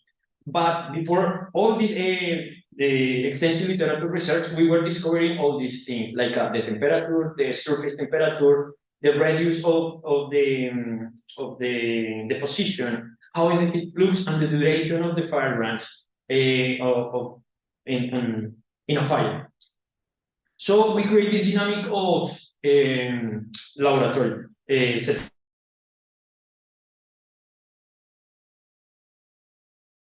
So what happened? We try to get every timber element. We find a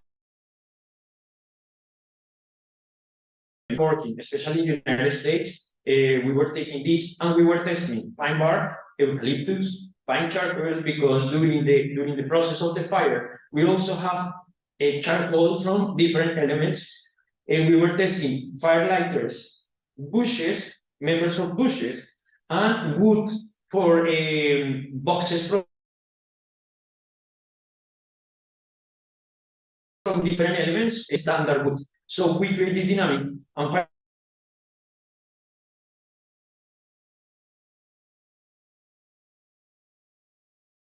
finally, we try to follow the instructions for creating this kind of a laboratory setup with thermocouples, the metal plates, the funnel, and after that the deposition area, and we define, and we were ready to start to test. So as you can see, geometry, how we were burning the timber, the deposition area, was really important, the mass or the quantity of elements we were testing.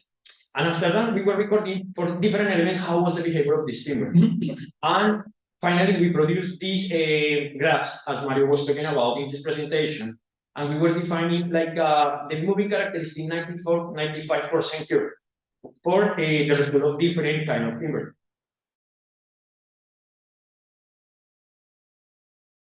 We will also make a different kind of tests with different mass and 500 grams. So we got some different results because what's really important, sometimes it's not just 100 grams, we have different grams and deposition areas during the fires.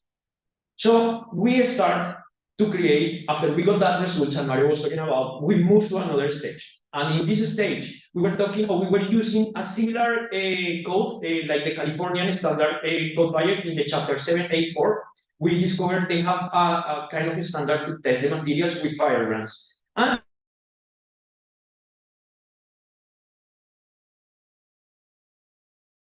we move new materials. Now we are not going to test the timber. Now we are going. So we create this dynamic. We were creating the fire brands in the way. Now we are going to use pellets. I think all of us know pellets in the fireplace in the house. We usually use this kind of elements. And in the beginning, in the previous stage, we didn't like to use that kind of elements because we were focusing the timber. How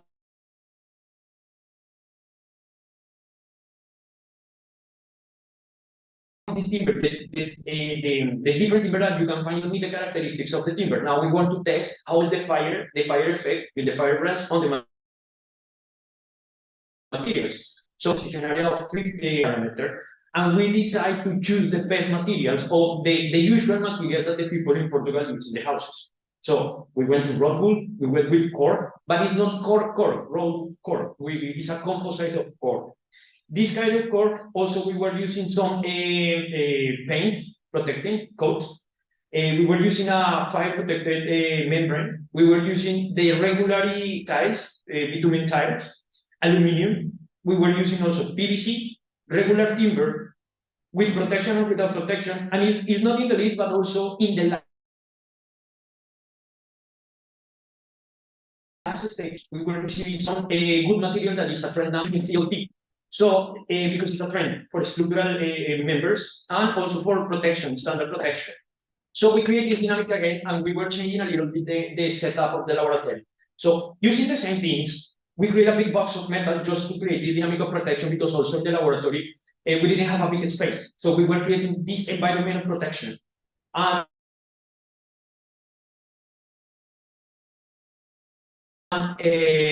Again, using the thermocouple, we introduced something new. We were introducing the wind effect.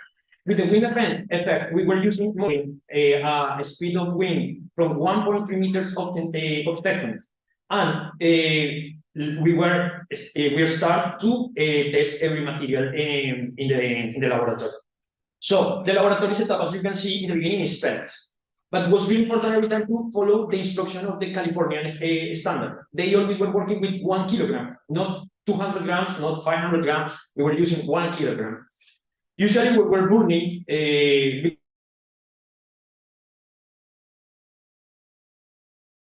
we don't need good results. We were just using a simple barbecue just to create the dynamic of the pellets. And after that, we were testing every material. As you can see, we were introducing the wind effect. And after that, with some software that is called Kappa, we were taking the results, and finally, the original mass, and finally, the remain of mass of the pellets. Is really important also. I think we are going to start to use this information in a next step, or next stage, just to start to understand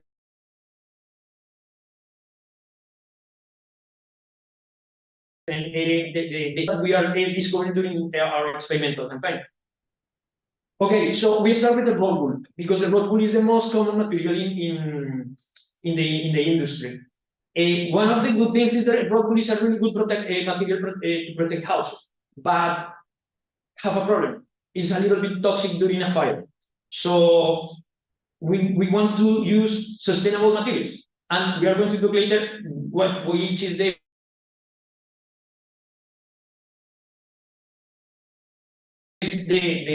really good results. One of the things that is really important for us was because after work, I need to pass all this information to Renato, and Renato is going to work. He's going to explain you later how is the work of him. But we start to receive recommendations during our test. Why? Because the thermocouples, the position of the thermocouples. As you can see, for example, in the rod wool, on top, just to know the behavior of the firebrands. But after that, we were deciding how is going to be deep the thermocouples and in which is the position, because it's really relevant, because in the numerical modeling is going to be relevant. And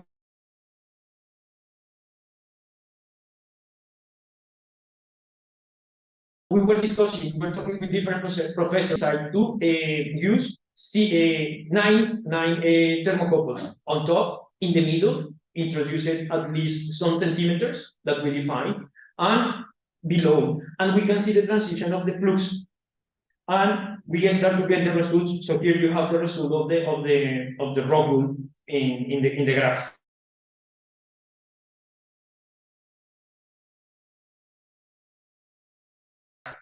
This is the material that we want to be focused, especially in Nairobi's core. And as you know, 70% of the core of the world is produced in Portugal. So it's quite interesting, because during the test that we were making, because it's not just this test, we have another test that we would like to talk later with you and share the results of this kind of test that we are producing.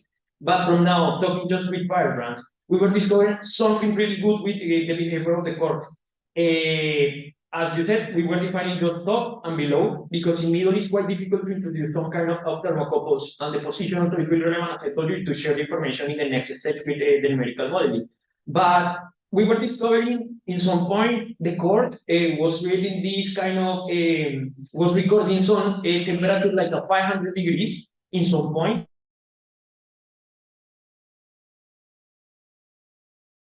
But we didn't. How is possible a timber element, because the cork, even the composite cork is kind of timber, is not making ignition at a temperature of 500 degrees. So it's having a similar behavior like a rock wool.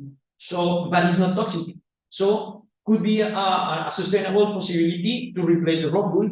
It's cheap, it's recyclable, and you can use it in several times. But after a fire is impossible. But you can take the raw material to produce another kind of protection for houses using cork. Also, we were using the cork with some protection with paint. We have two. We were using a spray, and we were using I think in Portuguese you call it varnish.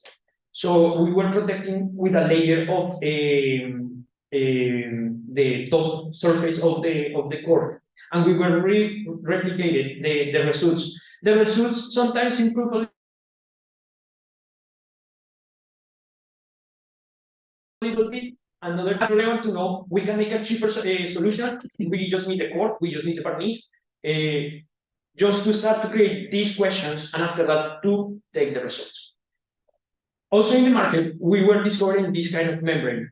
This membrane is super thick, have a little bit of mineral material below and kind of plastic on top, but this plastic is not so inflammable. So this is part of the conclusion that I want to show you. And but always I try to show you the beginning, during the process, and how is the result of this the technician, or how is the result of the test. Sometimes we have peaks, we have downs. Sometimes we need to check very well the thermocouples. It's really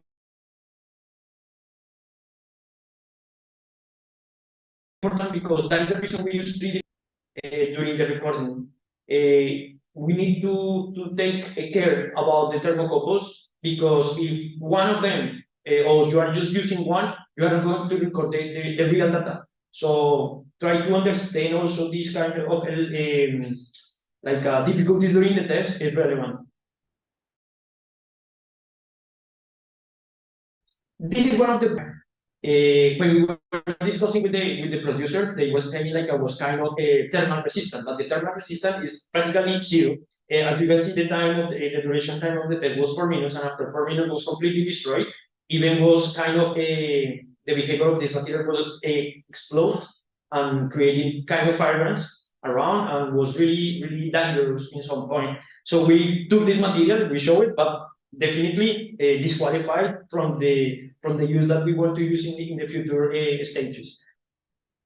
Aluminium was one of the perfect materials that we were testing. The behavior was quite good, no destruction. The deposition was the transmission, the flux was a little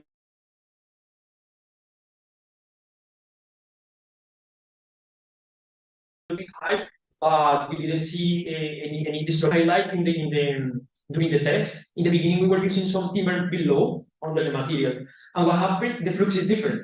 So we were receiving recommendations from different professors and different people doing in the researching group, like how we need to left empty below to the material, just to understand how is the real behavior. Because if we don't create the perfect condition, we are going to get different results. So we are going in a wrong way. So with the aluminum and the mental place in the beginning, we were realizing these kind of things just to improve how to work very well in the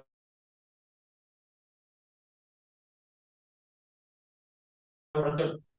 The PVC also was recommended for the producers, kind of thermal resistant, but as you can see, even the test was short.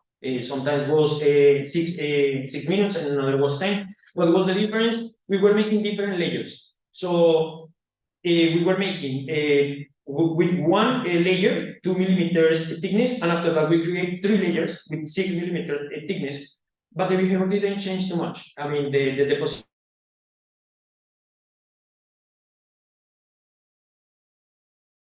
areas, as I told you, there's a diameter, but practically it was the same and was practically destroyed. So also we were taking this material like disqualified from our future stages. We can keep some results, and after that we can define what we are going to use, or how we are going to use that kind of results.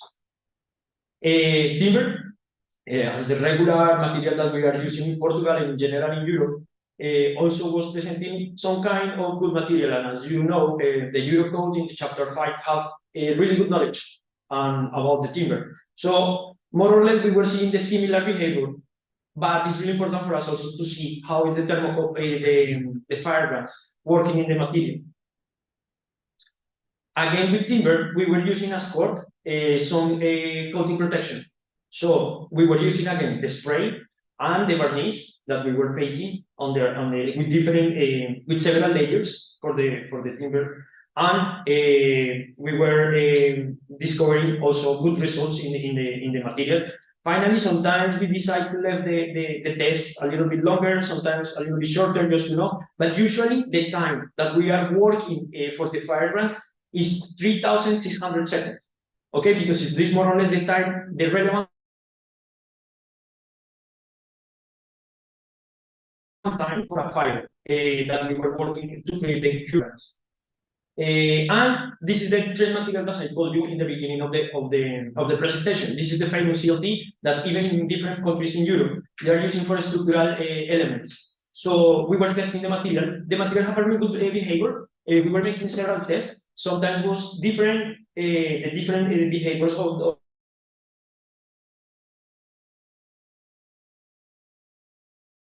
test. So that is the reason, and finally compilate these elements. But this is one of the first tests that we were making with the CLT. As you can see, the CLT is timbered with different layers and in different positions.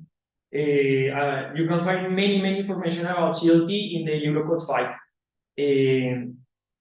And finally, this is the conclusions about us, because the most important thing for the materials for us is no ignition, smoldering ignition, and flame ignition. So this is the properties of the materials. So we were defining the pine, the CLT, the core, the membrane, the aluminum, the rock wall, the tile. Finally, I didn't add during the presentation this XPS, the material, because I don't know how to call it in English. It's polyurethane, I think, but it's practically destroyed in seconds. It's consumed, but we use it in the houses just for acoustic or for thermal behavior. But in a fire, it's practically destroyed in seconds. That's the reason I didn't include it in the picture. But also, as you can see in the table 2, we have the maximum temperature. The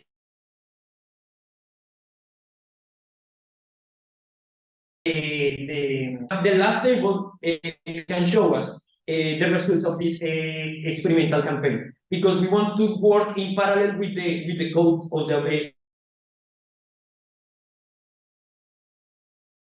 Eurocode about data. We were, for example, for pine, no, is not protection, the raw material. Type 1 is with the spray, the code protection in the spray, and the type 2 is with the paint that we were protecting. And as you can see, this is we have type of ignition. So is a flammable ignition? Yes, we have smoldering.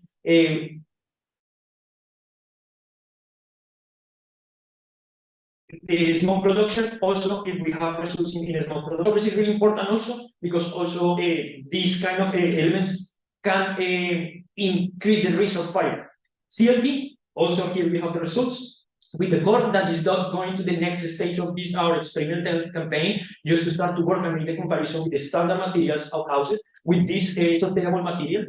Also, another element that, as I showed you from the construction or the market, they have the membrane.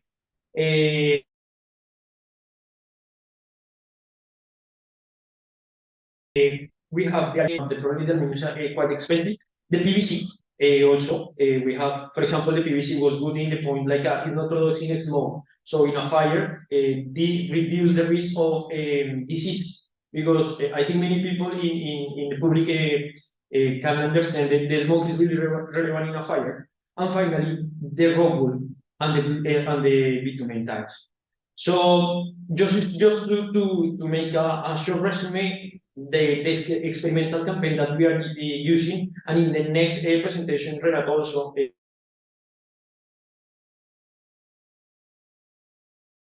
explain you the other experimental campaign. So thank you very much for listening. Muito obrigado. Então,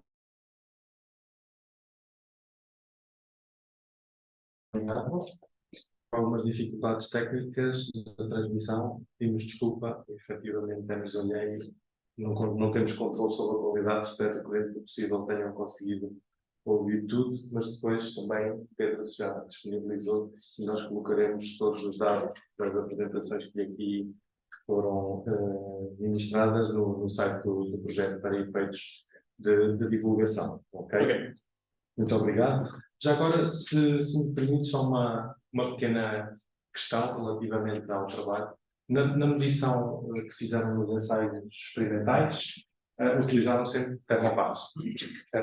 Alguma vez ponderaram utilizar sistemas visuais, ou câmaras de infravermelhos? Mas a câmara não funcionou. Tivemos 2 horas. Não conseguimos. Estivemos lá 2 dias e aquilo, quando passava os 300 graus, a câmara mudava a temperatura. Andámos à volta. Ok. Pode ser uma fonte de colaboração, nós também temos de research grade de câmaras termográficas e tem pode ser geral. Aquela dizia fazer 650, mas a partir dos 300. Já, eu estou dentro. Ok. Saia fora das escolas. Ok. Mais uma vez, obrigado. Muito obrigado. Vamos então avançar e vamos de seguida para a apresentação do Renato.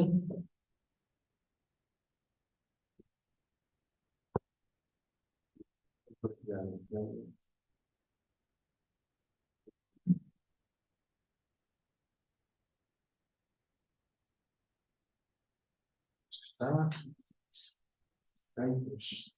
Permitam-me só apresentar o próximo orador. Então, Renato Bicelli, engenheiro civil, com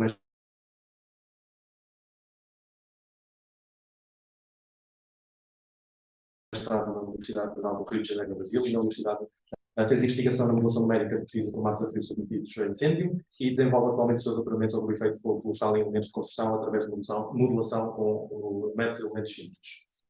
Renato, mais uma vez, força qualquer tempo. Obrigado. Olá, bom dia. Hoje eu vou apresentar um pouco o primeiro estágio da minha pesquisa de doutoramento. Eu estou no primeiro ano de doutoramento. E esse aqui é o primeiro step dessa pesquisa, que é a avaliação numérica do acúmulo de fagulhas em superfícies planas, como se deu a transferência de calor.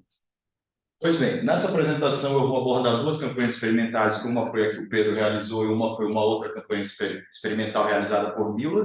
Eu vou fazer a validação dos meus modelos numéricos com esse resultado experimental e no final eu vou apresentar um estudo de caso da transferência de calor em um canto de madeira, comparando as curvas ISO 834, external fire curve, e a curva de acúmulo de fagulhas que foi proposta por Pedro. Pois bem, aqui uma introdução rápida. Como o fogo florestal ele pode se dar em três diferentes caminhos, seja o contato direto com a chama, ou a radiação térmica, ou o acúmulo de fagulhas. Dentro desses, o acúmulo de fagulhas é o que tem a principal característica de destruição de incêndio, de ignição e de destruição das casas, onde, visto pela literatura internacional, mais de 60% das casas que arderam foram devido ao acúmulo de fagulha, que a fagulha ela tende a se acumular numa superfície e a contínua ignição, e a contínua transferência de calor leva à ignição do componente estrutural e, eventualmente, a casa passa a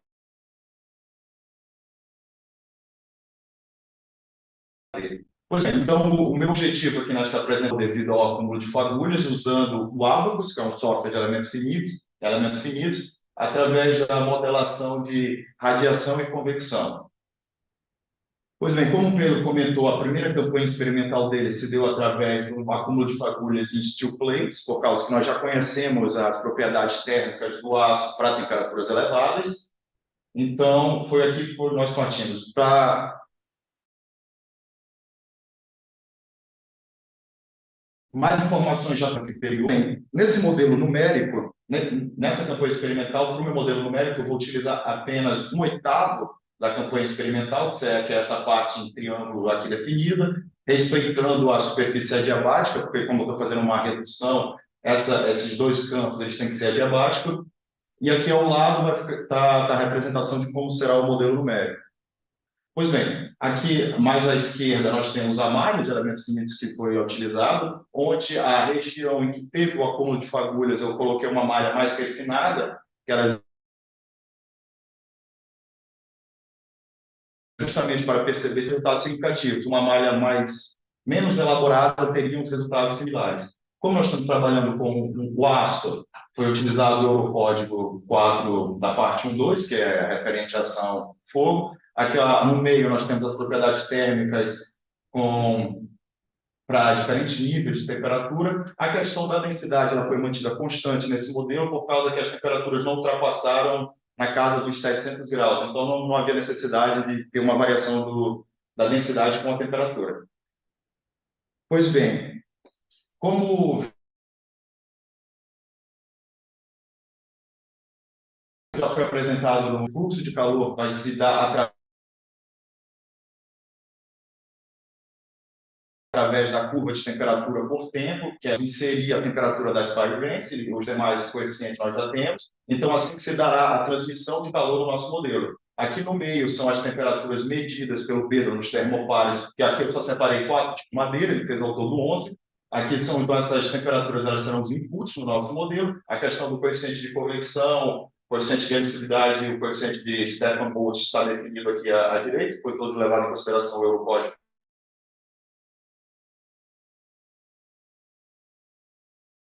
1 da parte 1 e 2. A boundary conditions do problema aqui está como foi definido, onde a parte 1 é o fluxo prescrito através da temperatura por tempo, o 2 foi utilizando o coeficiente de convecção 35, o 3 são as superfícies adiabáticas, por causa que esse modelo é reduzido, e o 4 é usando o coeficiente de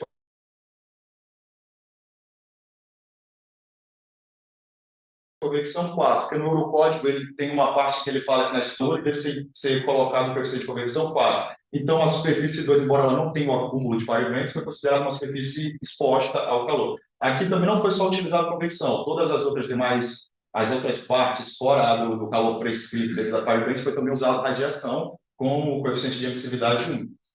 Pois bem, nesse caso, como estava se tratando de uma steel plate, tinha 3 placas de aço sobrepostas, há um gap entre essas placas de aço que ela tem que ser levada em consideração no nosso modelo numérico. E esse gap ele foi levado em consideração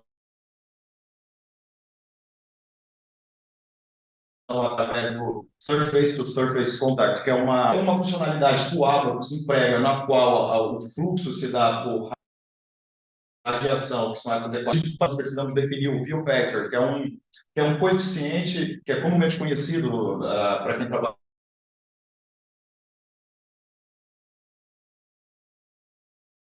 com parâmetros seguidos, que é como se está dando a radiação em superfície. Nós temos as outras, então essa aqui que é a fórmula utilizada. Então, basicamente, no view vector foi considerado 0,99, que corresponde a um gap menor do que 1 milímetro.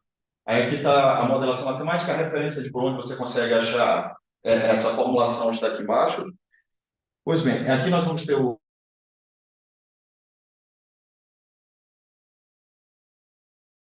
alguns dos resultados, a importância de uma placa para outra, ela não é contínua. No gráfico do meio, nós temos os resultados experimentais pelos termocouplers do Pedro, e os resultados em azul, o resultado em linhas sólidas são os resultados numéricos. Aí no gráfico do meio, eu trouxe aqui os 4 resultados, e no último gráfico eu trouxe uma média dos resultados experimentais e uma média dos resultados numéricos. E aqui nós podemos ver que o comportamento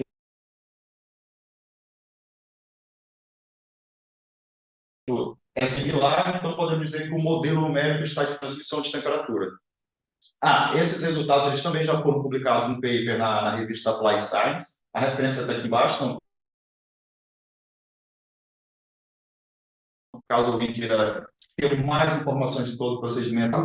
Então, agora eu busquei outra campanha experimental, que foi uma campanha de Miller, agora que nesse caso aqui ele usou silicato de cálcio, e é um corpo sólido, não tem gaps entre eles, que aqui está a figura geral do ensaio, que é a referência de onde ele foi tirado.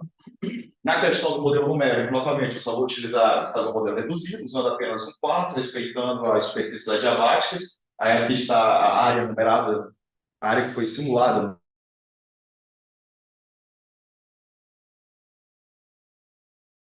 numericamente, e é publicado por ele não pôde fornecer as propriedades térmicas variando com a temperatura, ele apenas forneceu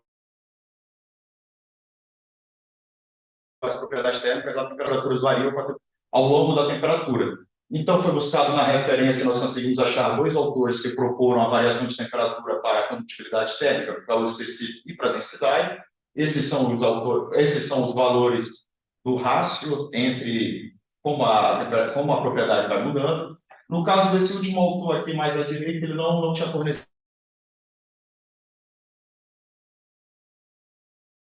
a questão da densidade, então foi sempre adotado esse único autor. Pois bem, aqui novamente eu vou trazer aqui como foi a boundary condition do problema, foi similar ao problema anterior. Agora, nesse caso, foi medido ao longo da profundidade, como se deu a transmissão de temperaturas, que são ali os pontos de A a D, cada ponto considera 5 milímetros de profundidade. Aqui à direita eu tenho o gráfico da temperatura na superfície, que foi usado como input no nosso modelo, naquela equação de fluxo de calor que já foi demonstrado anteriormente. Pois bem, aqui nós temos os resultados da transmissão, nesse caso, como é um corpo sólido, não tem um gap, dá para ver claramente. Isso aqui é no último step de tempo avaliado, que foram até 4 milissegundos, temperaturas em Kelvin. Na questão dos resultados, aqui nós vamos ter 3 resultados, porque o primeiro, como o autor que fez essa campanha experimental só forneceu as propriedades da temperatura ambiente, eu repliquei também o modelo só usando temperatura ambiente, que é o primeiro resultado, onde nós podemos ver que, em questão de termos de temperatura máxima, o modelo numérico ele não consegue atingiu, que foi alcançado, e quando for aumentando a profundidade, vemos que o gap ele acaba se tornando cada vez maior. Agora, nos dois gráficos abaixo, em que eu uso a variação das propriedades físicas com a temperatura, já temos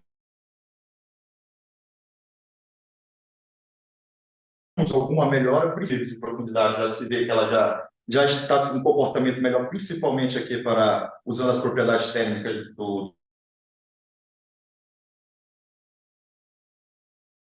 doutor B, e ele não tinha dado a questão da densidade, foi utilizada a densidade, variando a densidade com a temperatura baseada no outro autor, então aqui já tem um pouco de divergência. Mas olhando esses resultados e o resultado da temperatura ambiente, podemos dizer que o modelo numérico consegue captar a transferência de calor e a distribuição de temperatura na superfície. Outro fator importante é que essas temperaturas numéricas foram tiradas no ponto de Gauss mais próximo da superfície de contato com o fogo, no ponto de integração de Gauss. Pois bem, finalmente foi feito um caso de estudo do acúmulo de fagulha, levando em consideração. E para esse caso, como se trata de madeira, as propriedades térmicas são amplamente conhecidas, são já no Eurocódigo, que são essas aqui, todas variando com a temperatura. Nesse modelo numérico, ele foi um modelo 2D, então aqui, e esse modelo foi justamente para nós compararmos as curvas de dimensionamento com a curva de acúmulo fagulha que foi proposta por Pedro, para ter uma ideia, e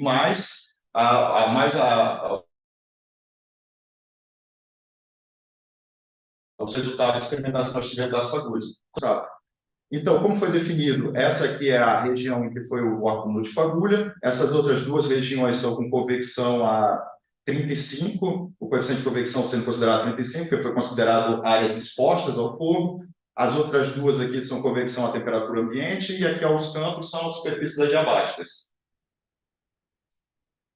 Pois bem, então aqui nós temos a distribuição de temperatura como se deu, levando em consideração 5.000 segundos, esse aqui é só o último step time do nosso modelo, e aqui temos os resultados. Hoje nós podemos ver que já era o esperado, por causa que a curva ISO foi dimensionada para focos no interior, numa casa, de um apartamento, e a curva external fire curve foi justamente para um fogo na faixa.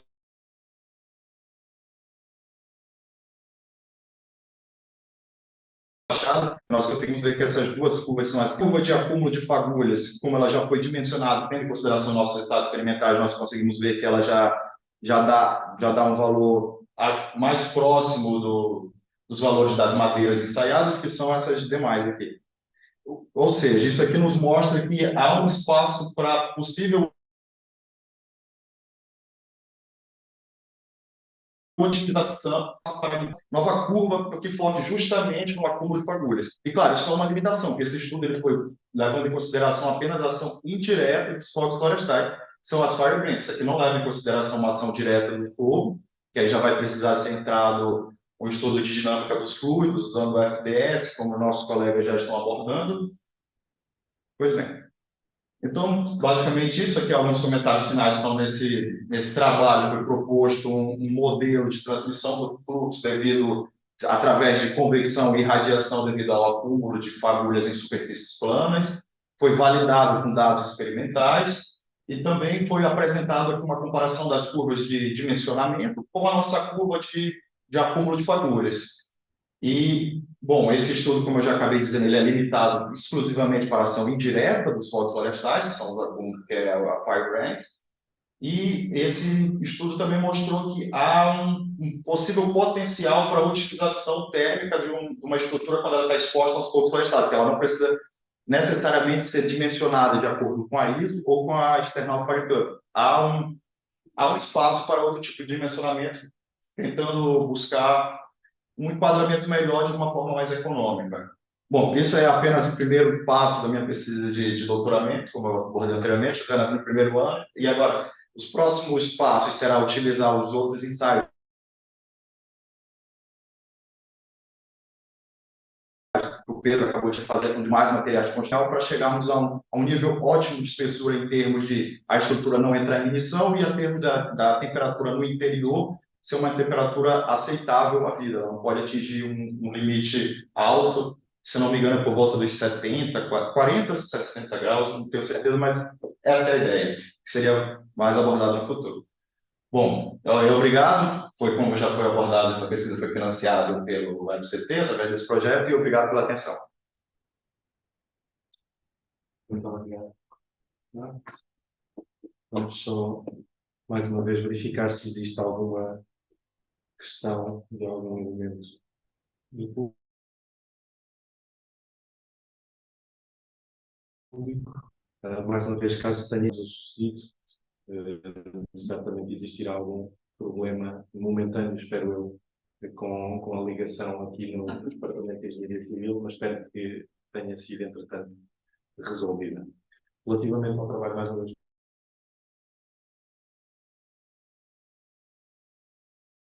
pela atenção, pelo trabalho para questionar sobre o que apresentaste, qual seria, no teu entender, ou qual será, provavelmente até já estará definido, os próximos passos ou o caminho a seguir em termos de investigação. Claramente, parece-me que estás a adotar uma abordagem baseada no desempenho, com a adoção de ferramentas computacionais avançadas para a utilização de métodos de elementos finitos, mas gostaria de saber se existe intenção ou plano de relacionar este tipo de metodologia também com a incorporação da dinâmica gestacional de fluidos para caracterização da ação, para depois conjugar com a análise mecânica das estruturas. Sim.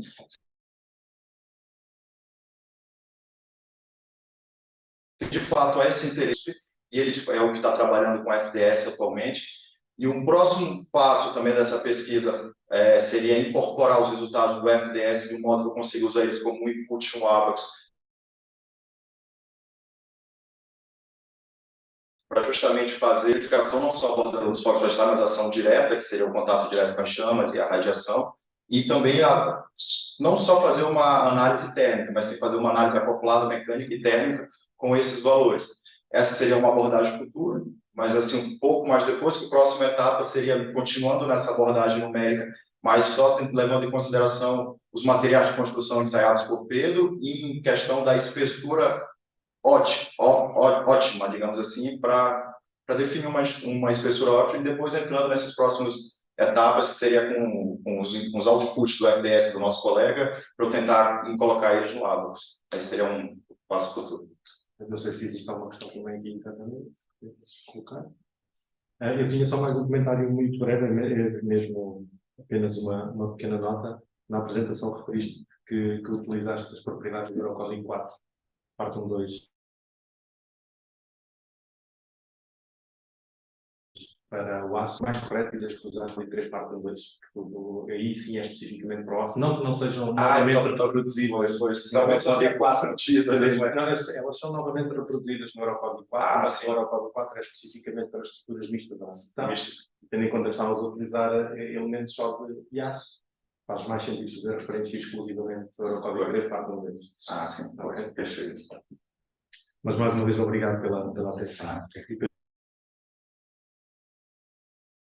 Pela disponibilidade frequência.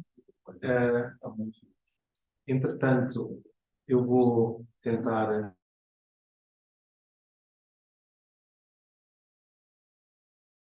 o colega breve, será o último da sessão.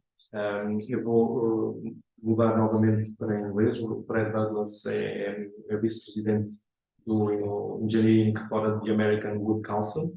Eu vou mudar e começar a falar inglês para verificar então se temos a opção de contactar diretamente com o Fred.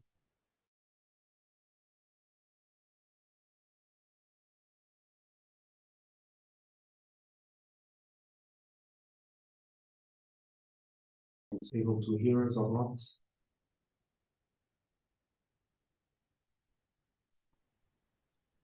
Bon dia from the United States. Bom dia, Fred. How are you? Good, good. Wonderful. Look, first and foremost, I would like to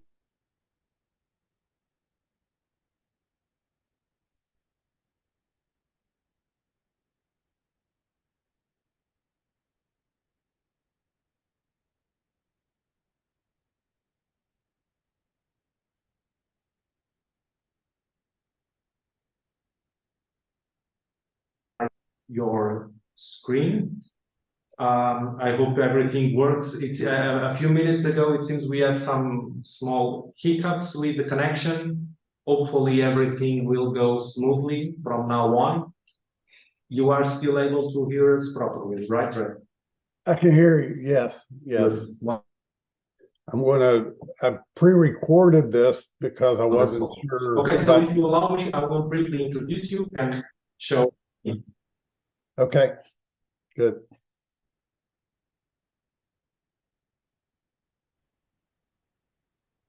Yeah, you still hear us? Yes. Oh, Brad, I'm sorry. I still think we are facing some issues. I'm not sure, but maybe I can put it locally. It will be better in terms of the requirements to.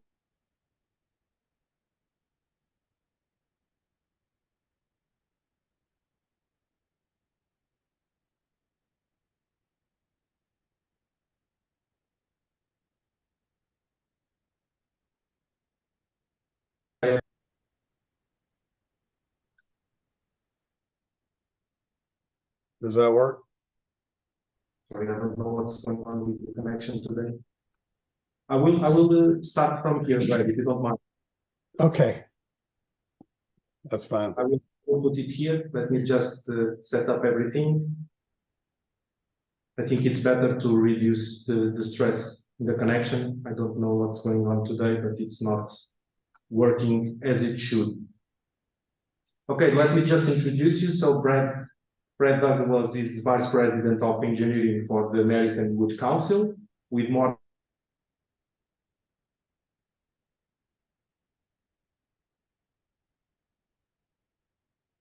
than 40 years of experience in energy and design standards applicable to structural wood products, wood systems, and wood assemblies for use by design professionals and building officials that assure safe and efficient wood-based design. He serves on several standards development committees of organizations,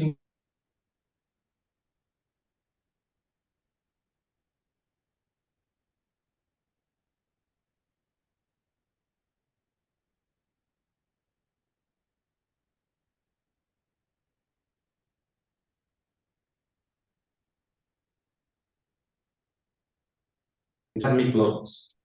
So I will try to connect now the Brad video. And Brad, before playing this, once again, thank you very much. I will try to gather questions if they arise. But in the meantime, once again, thank you for your availability for being with us. Okay? Okay, thanks.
Hello, I'm Brad Douglas, Vice President of Engineering with the American Wood Council. The American Wood Council is a trade association that represents the structural wood products industry in the United States. Our codes and engineering staff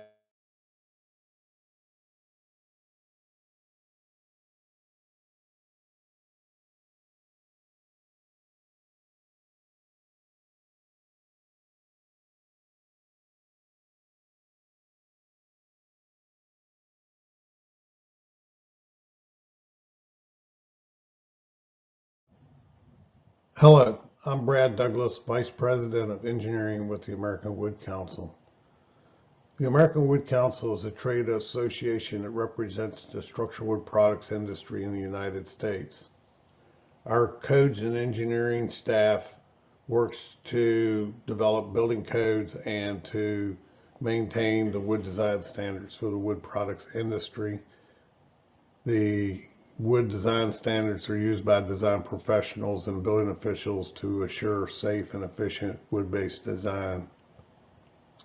I've been asked to present today on the United States building requirements in wildfire-prone areas.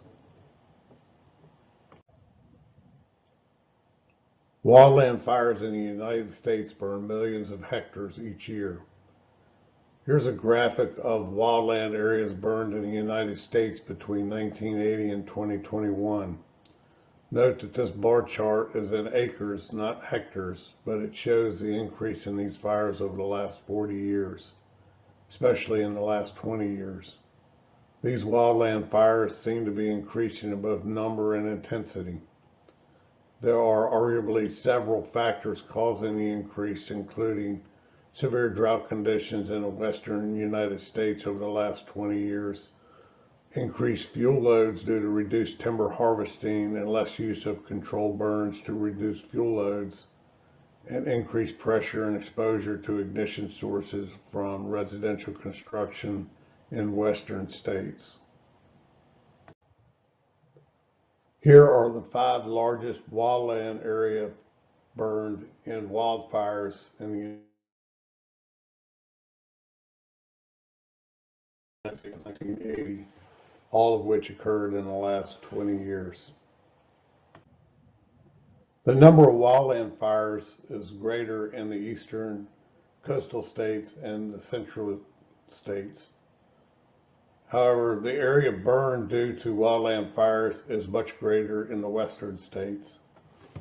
About 50% of the area burned in the wildland fires in the United States occurred in the 3 western states along the Pacific coast, namely California, Oregon, and Washington. The majority of wildland fire damage occurs in California each year. In 2021, it was 31% of the wildland area burned in the U.S. Even as the areas that are burned in wildland fires have increased, there is increasing pressure to allow construction in areas near these wildlands. As a result, more than 70,000 communities in the United States and 44 million homes are at risk from wildfire. Here is a summary of buildings lost between 2019 and 2022 due to wildland fires. Most of these structures are lost in what is defined as the wildland-urban interface.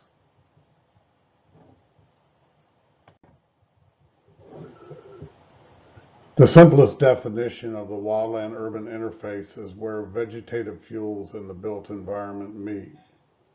Over the last 10 years, more than 35,000 structures have been destroyed by wildfire in the United States, and over 60% of those structures were homes. A major portion of homes lost to wildfire have been located in California.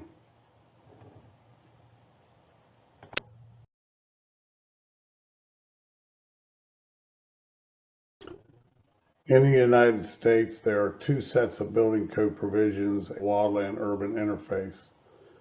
The first set of provisions is promulgated by the International Code Council, ICC, and contained in the ICC International Wildland Urban Interface Code.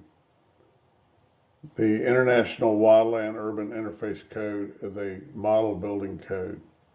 As such, it has no regulatory impact until it is adopted by a state or local jurisdiction.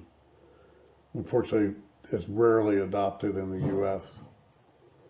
The wildland-urban interface area as the geographical area where structures and other human development meet or intermingles with wildland or vegetative fuels. The International Wildland-Urban Interface Code is primarily based on prescriptive allowances and is therefore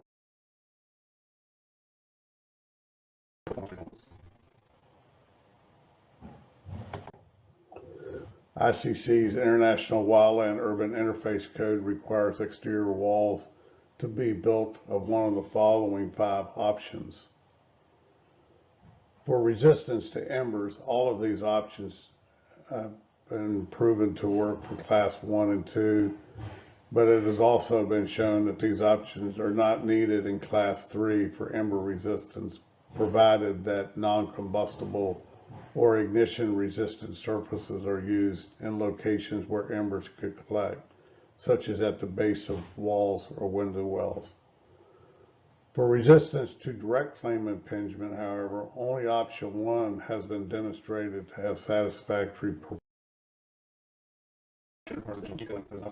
in the International Wildland-Urban Interface Code. I'm going to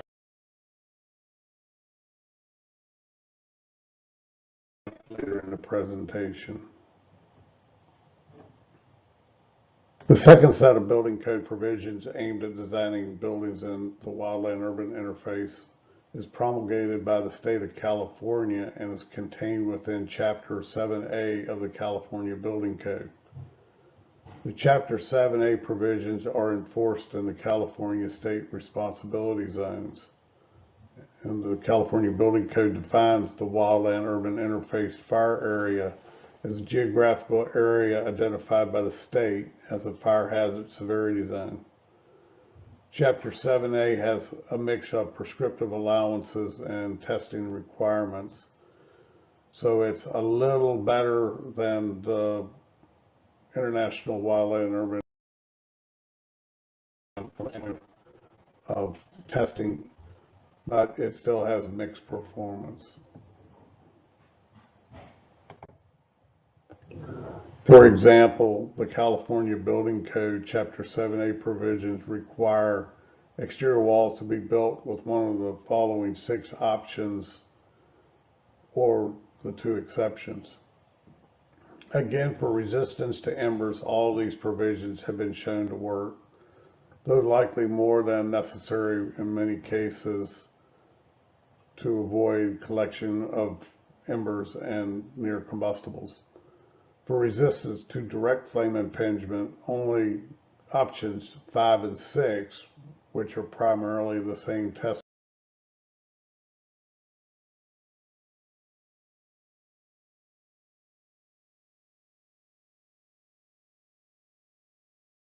and 50 kilowatt flame impinging on the bottom of a wall for 10 minutes. And then the wall is observed for an additional 60 minutes to ensure burnout. The 150 kilowatt exposure was developed to simulate a small dead bush beside an exterior wall. Testing of the 2 items in the exception have been shown to provide a much higher level of performance.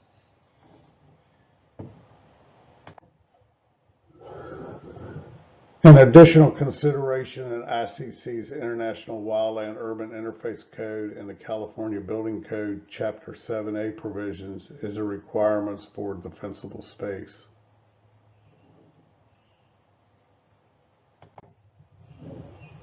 In ICC's International Wildland-Urban Interface Code requirements for defensible space, no external combustibles like storage buildings, sheds, plants, wood piles, or any other combustible are permitted within the defined space adjacent to the building. The International Wildland-Urban Interface Code has fairly severe clearances. In the worst case, extreme hazard zone, it's a 30-meter clear space. In the high hazard zone, it's a 15-meter clear space around the building.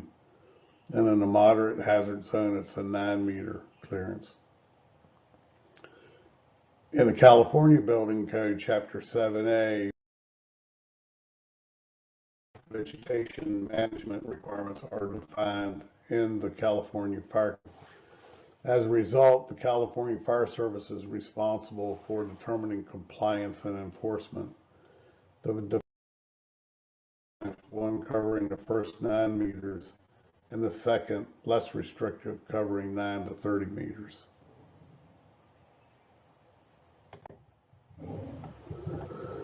Moving on to other wildland-urban interface activities in the United States, in October 2022, work was started on a new standard designated ICC 605 and entitled Standard for Residential Construction in Regions with Wildfire Hazard.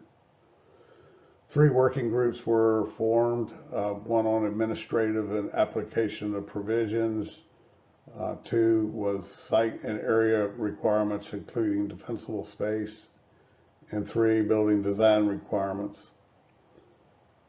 2 performance levels have been identified by the group so far. 1 is resistance to ember exposure, 2 resistance to direct flame impingement. While there's general agreement within the working groups on requirements for resistance to embers, details are still being worked out, including requirements for maintaining the defensible space. There is still debate ongoing as to the requirements for the resistance to direct flame impingement. What is the exposure level? Is only one exposure necessary, or should it be multiple levels? Is the direct flame impingement necessary if defensible space is maintained? So the groups are meeting every other week, and the full group meeting once a month, trying to finish this standard up, and it's on a very fast track. In early 2023, AWC embarked on a research program to determine the feasibility of hardening direct flame impingement during a wildland fire. The goals were to demonstrate that fire impingement is a real issue. This would be the case where defensible space is not provided or maintained, especially in existing construction. It's also to demonstrate the use of non-combustible or ignition-resistant materials alone are not necessarily a solution, because application and detailing requirements are still needed. And in fact, some non-combustible materials actually worsen the situation where direct flame impingement occurs. Another goal was to demonstrate that wood frame houses could be designed to prevent fires from spreading into the structure, and that demonstrate that the effective hardening needs to address fire resistance. And finally, demonstrate that continuity of the fire resistance is required across a total building envelope. AWC worked with the United States National Institute of Standards and Technology, otherwise known as NIST, to develop a design fire to use when testing the impact of direct flame impingement. NIST researchers recommended that AWC use an exposure that they had been using to evaluate direct flame impingement on soffit vents, windows, and exterior doors. In that exposure, 6 standard wood cribs were used, having a total weight of 340 pounds. The wood cribs were placed in a steel shed with a single open door 1.5 meters from the wall. The approximate peak heat release was 2.5 megawatts, and the approximate heat flux measured with a radiometer at the wall and pointed at the flame was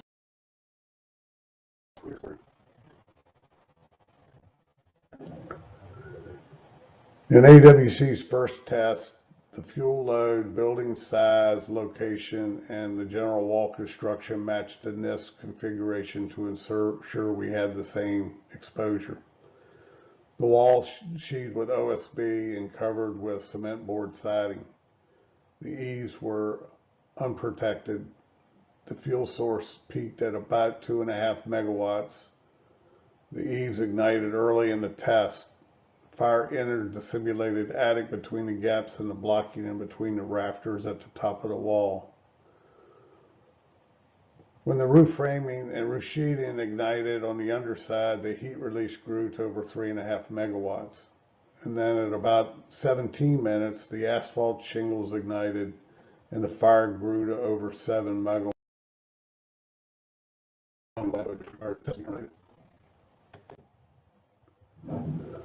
Post-fire observations of the assembly showed that the cement board had started to crack significantly and the OSB behind it had started to char when the test was terminated at 17 minutes.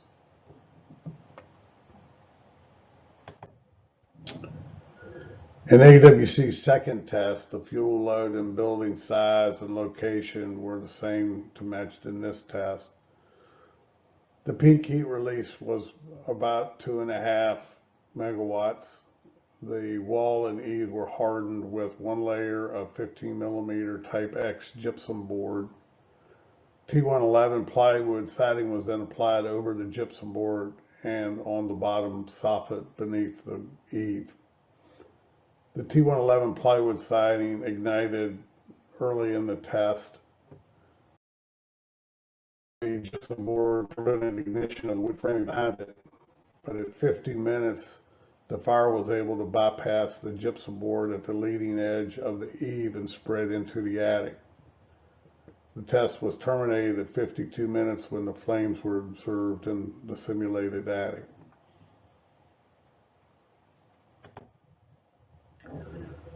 Post-fire observations indicated the gypsum board hardening of the wall was clearly adequate, but the hardening of the eaves needed additional work.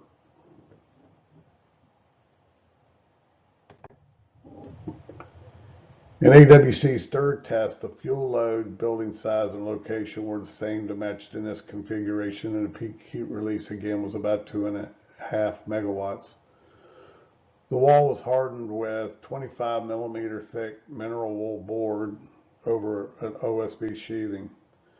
The soffit was hardened with type X gypsum board, and then T111 plywood siding was applied over the mineral wool board and the gypsum board soffit protection. Again, the T111 plywood siding ignited within the first few minutes. And the test continued on and was terminated at 79 minutes when most of the wood cribs had been consumed. Post-fire observations, though, showed that there was charring that had started on the OSB beneath the mineral wool where the grooves in the T111 siding basically made the amount of wood protecting the mineral board thinner. In addition, the grooves in the T111 siding prevented the gypsum board from completely area above the soffit, so charring was observed between the siding and the 2x4 nailer, even though the gypsum board prevented charring of the 2x4 nailer elsewhere. You can see that in the second figure.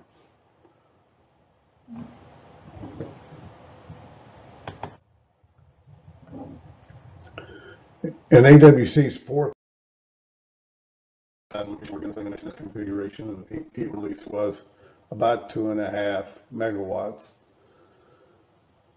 This test pulled together all of the information learned in the first three tests related to thermal performance and detailing.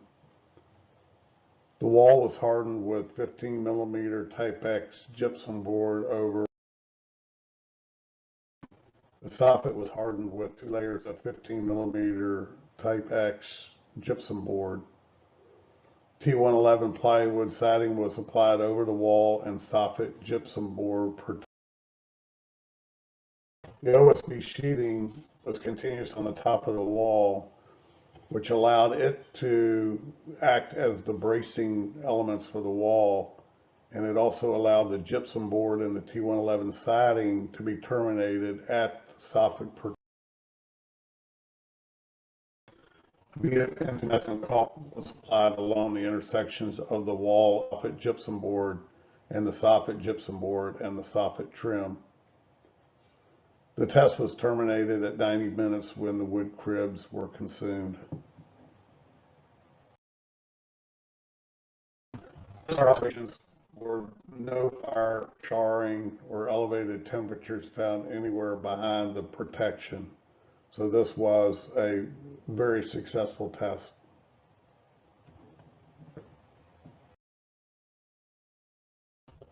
So the blackened areas are the remains of the charred T111 siding. The gray is the gypsum board protection still intact. And the photo on the right is the uncharred OSB sheathing that was beneath the gypsum.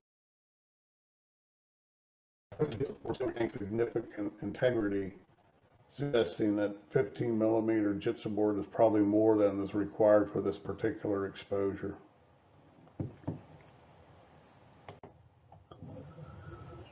Here's a graphic of the heat release rates for the 4 tests.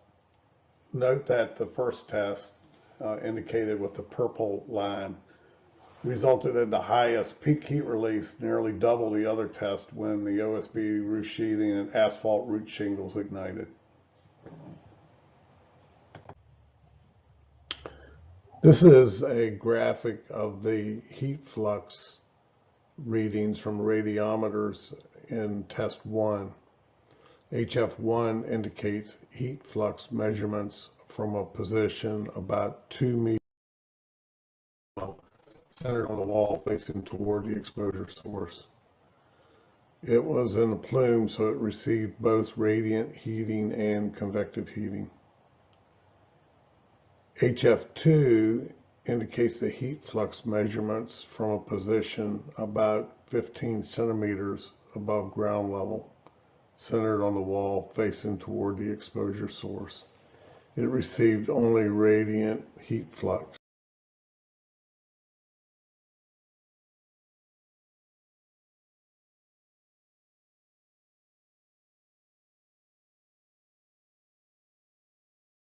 You can see the temperature remained at or below the 100 degree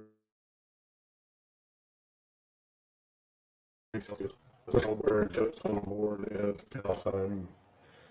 It was absorbing heat until it started to cool as the fuel load was consumed near the end of the test. This is a graph of the measured temperature at thermocouples placed between the first and second layer of gypsum board protection that was used to protect the soffit in test 4. As you can see, the temperature remains below 100 degrees Celsius, suggesting that 2 layers was likely more than was needed at this location.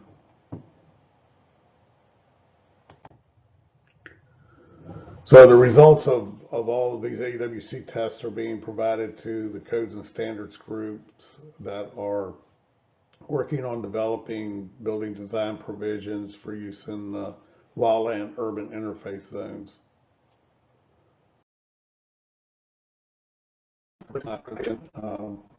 Questions?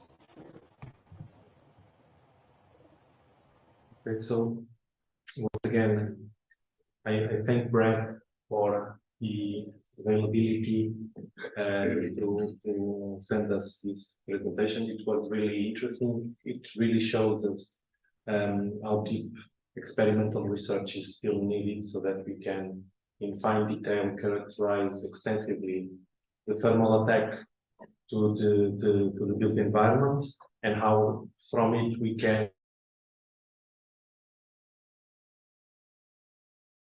in fact improve our build and enhance the resistance and the resilience of the built environment. Brad, once again, thank you for your support. For sure, we will stay in touch and we will get back to you soon. Thank you. Regarding the research topic. Okay? Bem, aqui relativamente então aos nossos espectadores, Muito obrigado mais uma vez por estarem a visualizar este webinar.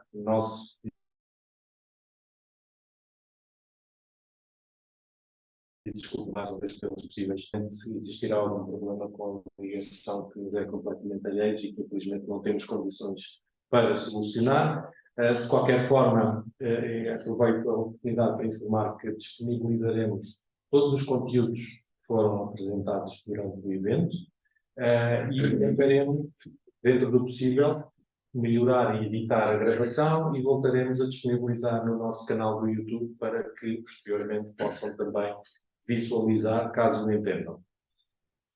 Para terminar, dia desta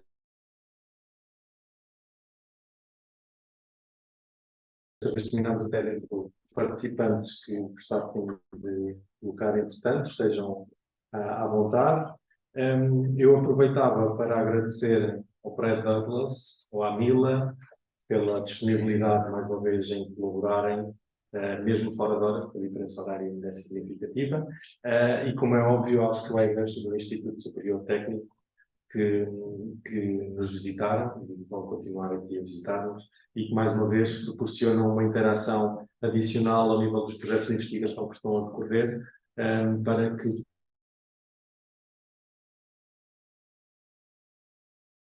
consigamos, a nível nacional, efetivamente, a ciência e a resiliência do ambiente construído em Portugal para, de uma vez por todas, solucionarmos os problemas que temos enfrentado. Posteriormente, para chegar, estou a ver aqui algumas questões.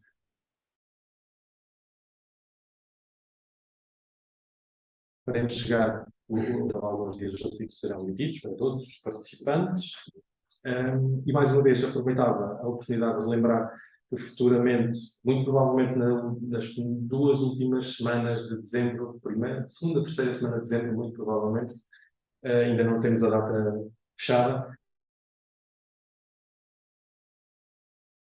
teremos um evento do projeto INTERFACESEGURA, presencial, primordialmente, eventualmente optaremos pelo regime híbrido e esperemos que nessa altura as condições técnicas já não causem problemas de maior, mas preferencialmente presencial, também com alguns convidados, mas o objetivo fundamental será de facto a divulgação de todo o trabalho que foi desenvolvido ao longo destes 3 anos e obviamente mostrar os resultados mais relevantes e de que forma podemos contribuir para a mudança do paradigma atual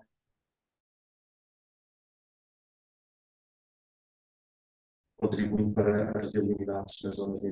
Sem mais a acrescentar, com estes comentários e questões do público, agradeço a todos a vossa participação, peço-vos que se mantenham atentos aos dados que iremos disponibilizar em breve, via e-mail e também através do site do projeto, e nos próximos dias certamente receberão também os correspondentes certificados de participação. Muito obrigado a todos pela atenção e um resto de bom dia.